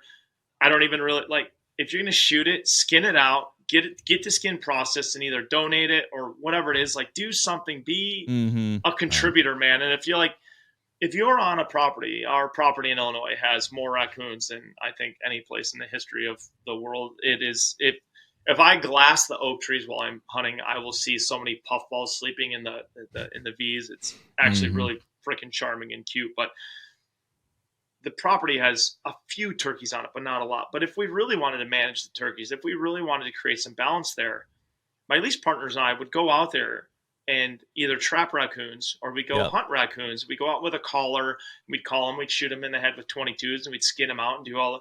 And we'd come up with some sort of, I would probably call a non-game biologist in Illinois, one that I trusted, or a non-game biologist that I know someplace else. And I would say, hey, we're on this many acres. We're seeing this incidence of raccoons. Can you give me, and they'd probably say, I really can't, or it's going to be difficult for me. But I would say, can you give me an idea of what we should shoot? Like, should we shoot 30 raccoons this year? Should we shoot 100 raccoons this year? We're seeing, throughout the course of a bow hunting season, we're seeing 500 raccoons. So what do you think? And they might say, I'd be taking a shot in the dark, or one of them might say, okay, you guys could probably get away with shooting 100 raccoons.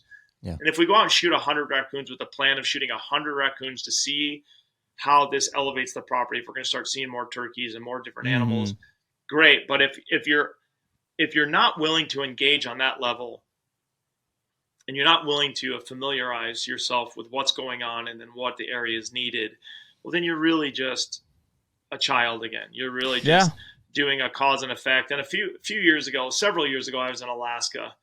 I spent 30 days in the Arctic, and you guys have seen some of the footage. It was on. It was in Who We Are. I got surrounded by wolves a couple of nights.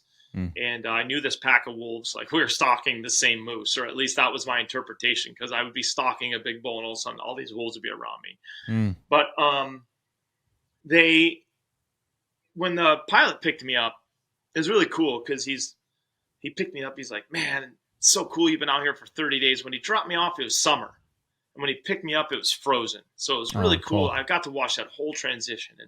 And when he dropped me off, the moose were in velvet. When he picked me up, the rut was over with, right? And the moose were back to just getting into bachelor groups and stuff. And he's like, what'd you see? And I gave him a list. I was like, I saw packs of wolves. I saw huge black bears. I saw huge brown bears. I saw, bull moose. And he's like, do you see any 60-inch bulls? I was like, yeah, most of them were. He's like, you see any 70 inches? I was like, yeah, probably 10 different 70-inch bulls. And I'm like, I saw fights, I saw breeding, I saw harems, I saw Boone and Crockett bulls. He's like, man, this is so cool. And he's like, did you shoot any of the wolves? I said, I didn't, because I didn't know what's going on in this area. And he said, okay, I can respect that. He's like, we are overrun with wolves here. He said, so, if you come up next year, I would appreciate if you took, shot 1 or 2 or 3 or 4 of the wolves or whatever. And I ended up not drawing a tag there ever again. But that was my answer to him is, had I understood that there was a wolf problem in that area, then I might have engaged with it or something. And there's another area that I hunt in Western Alaska or Central Alaska that has too many brown bears. Mm-hmm. Other areas in Alaska, once you shoot a brown bear, you have to take 4 years off before you can hunt them again. Mm-hmm. This area of Alaska, you can shoot 2 a year. Wow. So they're trying to get it managed because they are hell on moose calves during calving season. And so, if I'm in an area like that, I'll shoot a couple of brown bears. Like I will pick up my gun or whatever, shoot a couple of brown bears and get the population down. And, if I have tags and things like that, but I'm not going to just waylay the brown bears without understanding where I am or what I'm doing. And understanding the dynamic and having some sort of like a thought process or a program. I mean, at least from most people can relate to being in a deer stand. It's like if you find yourself in a situation where you shot this critter out of the thing and then afterwards you get down and you walk over and you like pull your arrow out and you're just like look around and you're like, I don't know, do I just chuck it in a thing? Yeah. It's like, that's I guess that's how you learn, but that's also it's part of evolving. You're like, just okay. as a human, as a hunter, as conservationist, whatever you want to call it. Like, I mean, the that's one thing, versus like the guy who evolves from torturing puppies when he was young and then he becomes a murderer when he's older. Like, that happens. That's mentally disturbing. Yeah, that's when you kill a raccoon like that, and we've all heard the saying, sometimes you're the hammer, sometimes you're the nail. Well, in that instance, the raccoon is the nail. And if you've never been able to put yourself in this instance of being the nail and being on that end of a situation, I feel sorry for you because I can put myself in that scenario quite easily because I feel like I've been the nail. Because you do jujitsu. Yes. Oh, I mean, as soon as I enter those mats, I'm the nail 100% of the time. Yeah.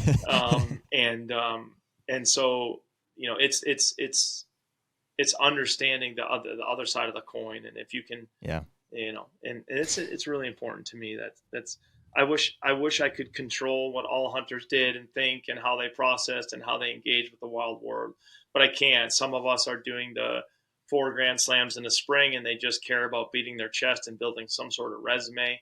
And just like some of my friends, they'll shoot a 200-inch deer and I'll shoot a 140-inch deer and I'm totally fine with it.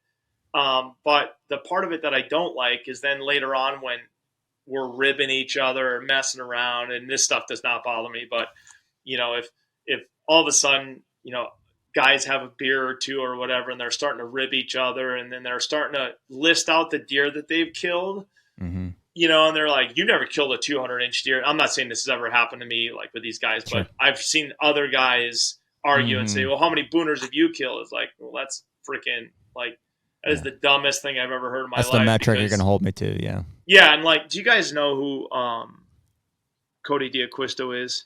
Yeah. Andre D'Acquisto. Yeah. We were just with him this past weekend. Yeah. So like 2 of the best deer hunters in the planet. And, like Andre will cut every legal corner to find and kill a big buck. He's using cameras. He's watching his scent. He's watching his entry. He's being super smart about his hunt because he has a goal that he wants to obtain. And he's a fascinating, fantastic man. I'll never forget the day I met him. Cody goes against every fiber of the hunting industry. No cameras, barely any food plots, if any. No, I mean, he literally is hanging, hunting. Yeah, no camo, trad bow. 4 foot off the ground. And like, you ask me like, what's a hunter? And I'll be like, that freaking little dreadlock little troll man over there is a hunter. Like he is reading the sign. He is ultra present. And like, we text a lot. We don't text that very much throughout the year. I know. We were talking about you the other day. We text a lot in the season. And like, he'll text me a video from his phone. He's like, I just passed this buck. Yeah. What do you think? And I'm like, you made a mistake. And he's like, shit. Okay. And then like a few hours later, he'll text me, or the next day he'll text me like, hey, I got on him again. I killed him or whatever. Yeah. But like, you want to ask me what a hunter is. That's what a hunter is. Now, like Mark Drury's a dear friend of mine. Lee Lakoski is a friend of mine. Like sitting in a redneck blind over a food plot with cell cameras and crossbows, and no, thank you. Yeah.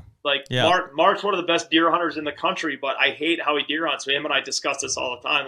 Sure. The original videos that they used to come out with, Right Place, Right Time, Monster Bucks 1, 2, and 3, where they're wearing mossy oak timber and shooting Hoyt bows with white fletchings, and they're seeing these monster deer. I tell Mark all the time, that was so inspiring to me. And I said, the garbage you put out now, and he's like, Donnie, but we're in these blinds and we're killing the biggest bucks we've ever killed. And I said, Mark, I don't care. It's not interesting at all. And, I'm obviously ribbing him a little bit. We're joking a little bit, but we don't get our way in life. But if I got my way in life, Mark Drury will be wearing mossy oak and hunting out of a tree stand. Yeah, well, and it's cool because we're all friends. Even Mark could be on this podcast or Lee or Cody, and everyone would kind of generally agree. And we're like, hey, we all love to deer hunt. We enjoy different aspects of it or whatever, and so it's cool. We totally appreciate where you're coming from on that. But. Yeah, I mean, all these guys I have great admiration for. I personally wouldn't set my properties up for that type of hunting element, but I'm also never going to kill the deer that these guys are killing because they're so precise at. That's the trade-off. Yeah, you're like, are we willing to do what it takes? And if what it takes is the technology and hyper management of the properties, we all have a choice to make. Yeah, absolutely. Yeah, Donnie, I'm 100% sure we could talk for 2 more hours straight. We literally have to. We're running late here for. Yep. We got Will Primo's actually coming on this afternoon. I just filmed with Will last week. That's awesome. There you go. That's awesome. So I wish we could stay after and chat for another 20 minutes. Just I want to know where your farm's at in Illinois and stuff, and we need to touch base on some of that stuff. We'll talk. Tell Will I said hello, please. Cool. We'll cut it off here for today, and until next time. Yep. Thanks, boys. The HUNTR Podcast is brought to you by Mountain Tough. Man, as everybody knows, physical fitness is super important to both you and I, Jared. And so whether it's training for the Badlands so that we can pack out a muley or our weekly whitetail hunts, the thing that we don't want is to be a big piece of shit in the woods this year. Yeah, absolutely. I mean, dude, even just in our daily lives, whether we're planting food plots, running our businesses, spending time with our family, we just want to feel good. And that all starts with physical fitness. Yep. So this year we're partnering with the Mountain Tough app, cool new app that you can go in. You can do rucking, you can do weighted vests, you can do minimal gear. But basically the app has both coached and self-guided courses, anything and everything you need to be mentally and physically tough for this hunting season. And so right now you can use code HUNTR, HUNTR, on the Mountain Tough website. That's mtntough.com. It does have to be the website. It can't be either of the app stores to get that discount applied.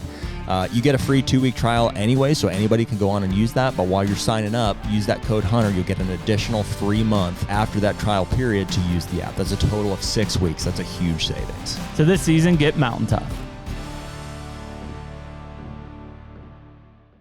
I feel bad we had to wrap it up there. I know Will's Donnie. waiting for us. It's cool that we made the connection that they were just together last week.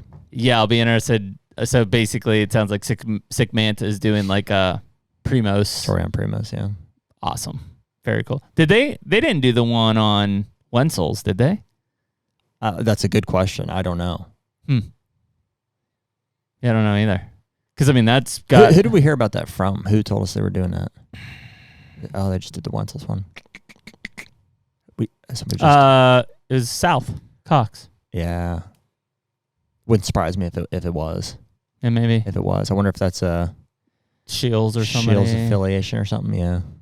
But Donnie. either way, dude, Donnie's a trip, man. He's so, and I'm sure this would be a big compliment to him. He's so he's so present. You know what I mean? He's just very, like you said, even just like we gave him 5 minutes there as we were doing our intro. He's like, I was so captivated by this bird. I was over here. I know. Yeah. He's just he's intentional about being there, being present. Well, it's really rare that you meet someone that is extremely sharp, but also I wouldn't say anti, but very much content with being in the primitive just surroundings around them. You could tell just from that, not that he's anti-AI, but he's all of these things that we think are going to improve things. I would say he's 100% anti-AI. He's I don't see any of those working. He's also very two gender.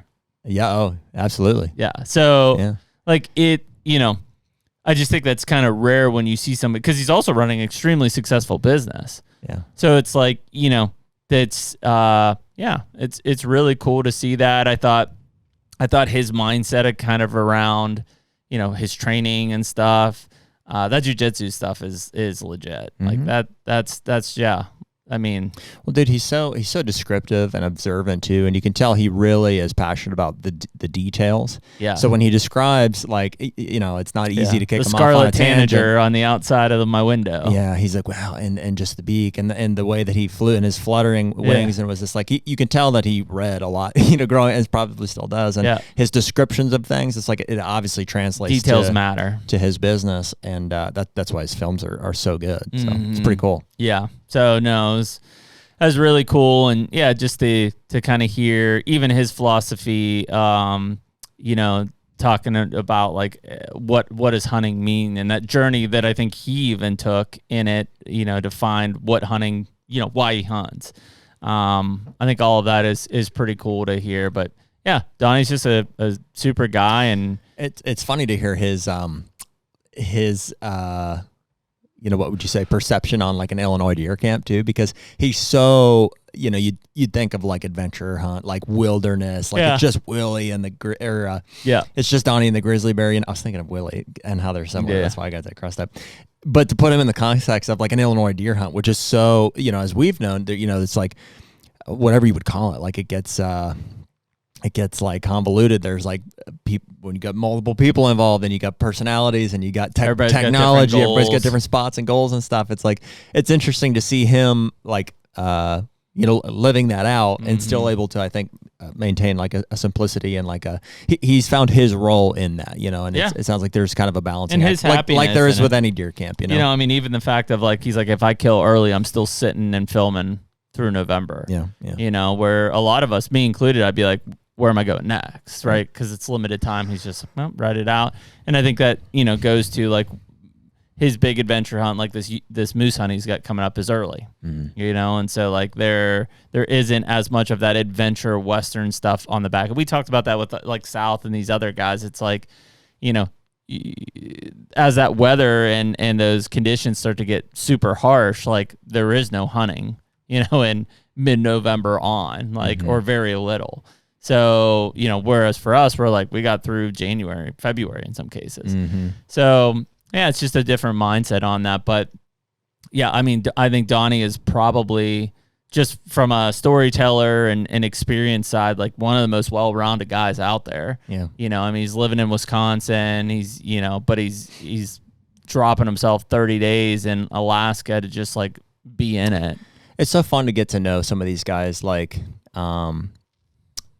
not that they're any different on the podcast, but just even on, I mean, it's like, I think our listeners are getting to know Donnie on two of our obviously he's on all his own stuff too, but from our lens, it's like we know Donnie as this, and then, you'll have like a Cody DeQuisto as another, and even a Will, you talk about in just 3 short conversations there. So you have all these connections. Yeah. It's fun to know each of those people and for us to have relationships, and then to get to see how they're all connected and stuff, and see the dynamic of their relationship. And it's pretty cool to see from our perspective, like the outdoor industry is alive and well between all these networks and stuff. In a much different way, right? Than maybe was perceived even in Will's time, with it being so TV oriented, and it was like these guys were on the pedestal, right? And there wasn't really anybody underneath them.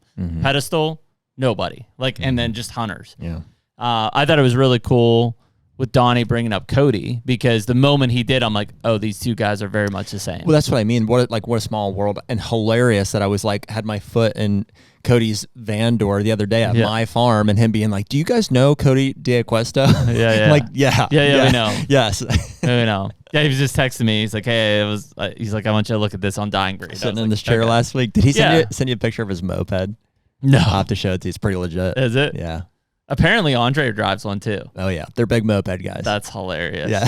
So, but I see like moped ganger as Donnie's talking about his way of hunting in Illinois, I'm thinking in my head Cody. So when he brings up the DeQuistos, I'm like, yes, I get it. It's a fit. Yeah, it's a fit. So that was cool, man. I'm glad to have him on. I mean, from the fitness side, mentality to just viewpoints on life in general. It's cool when you get in those conversations because we're like, yeah, we're driving. I get it.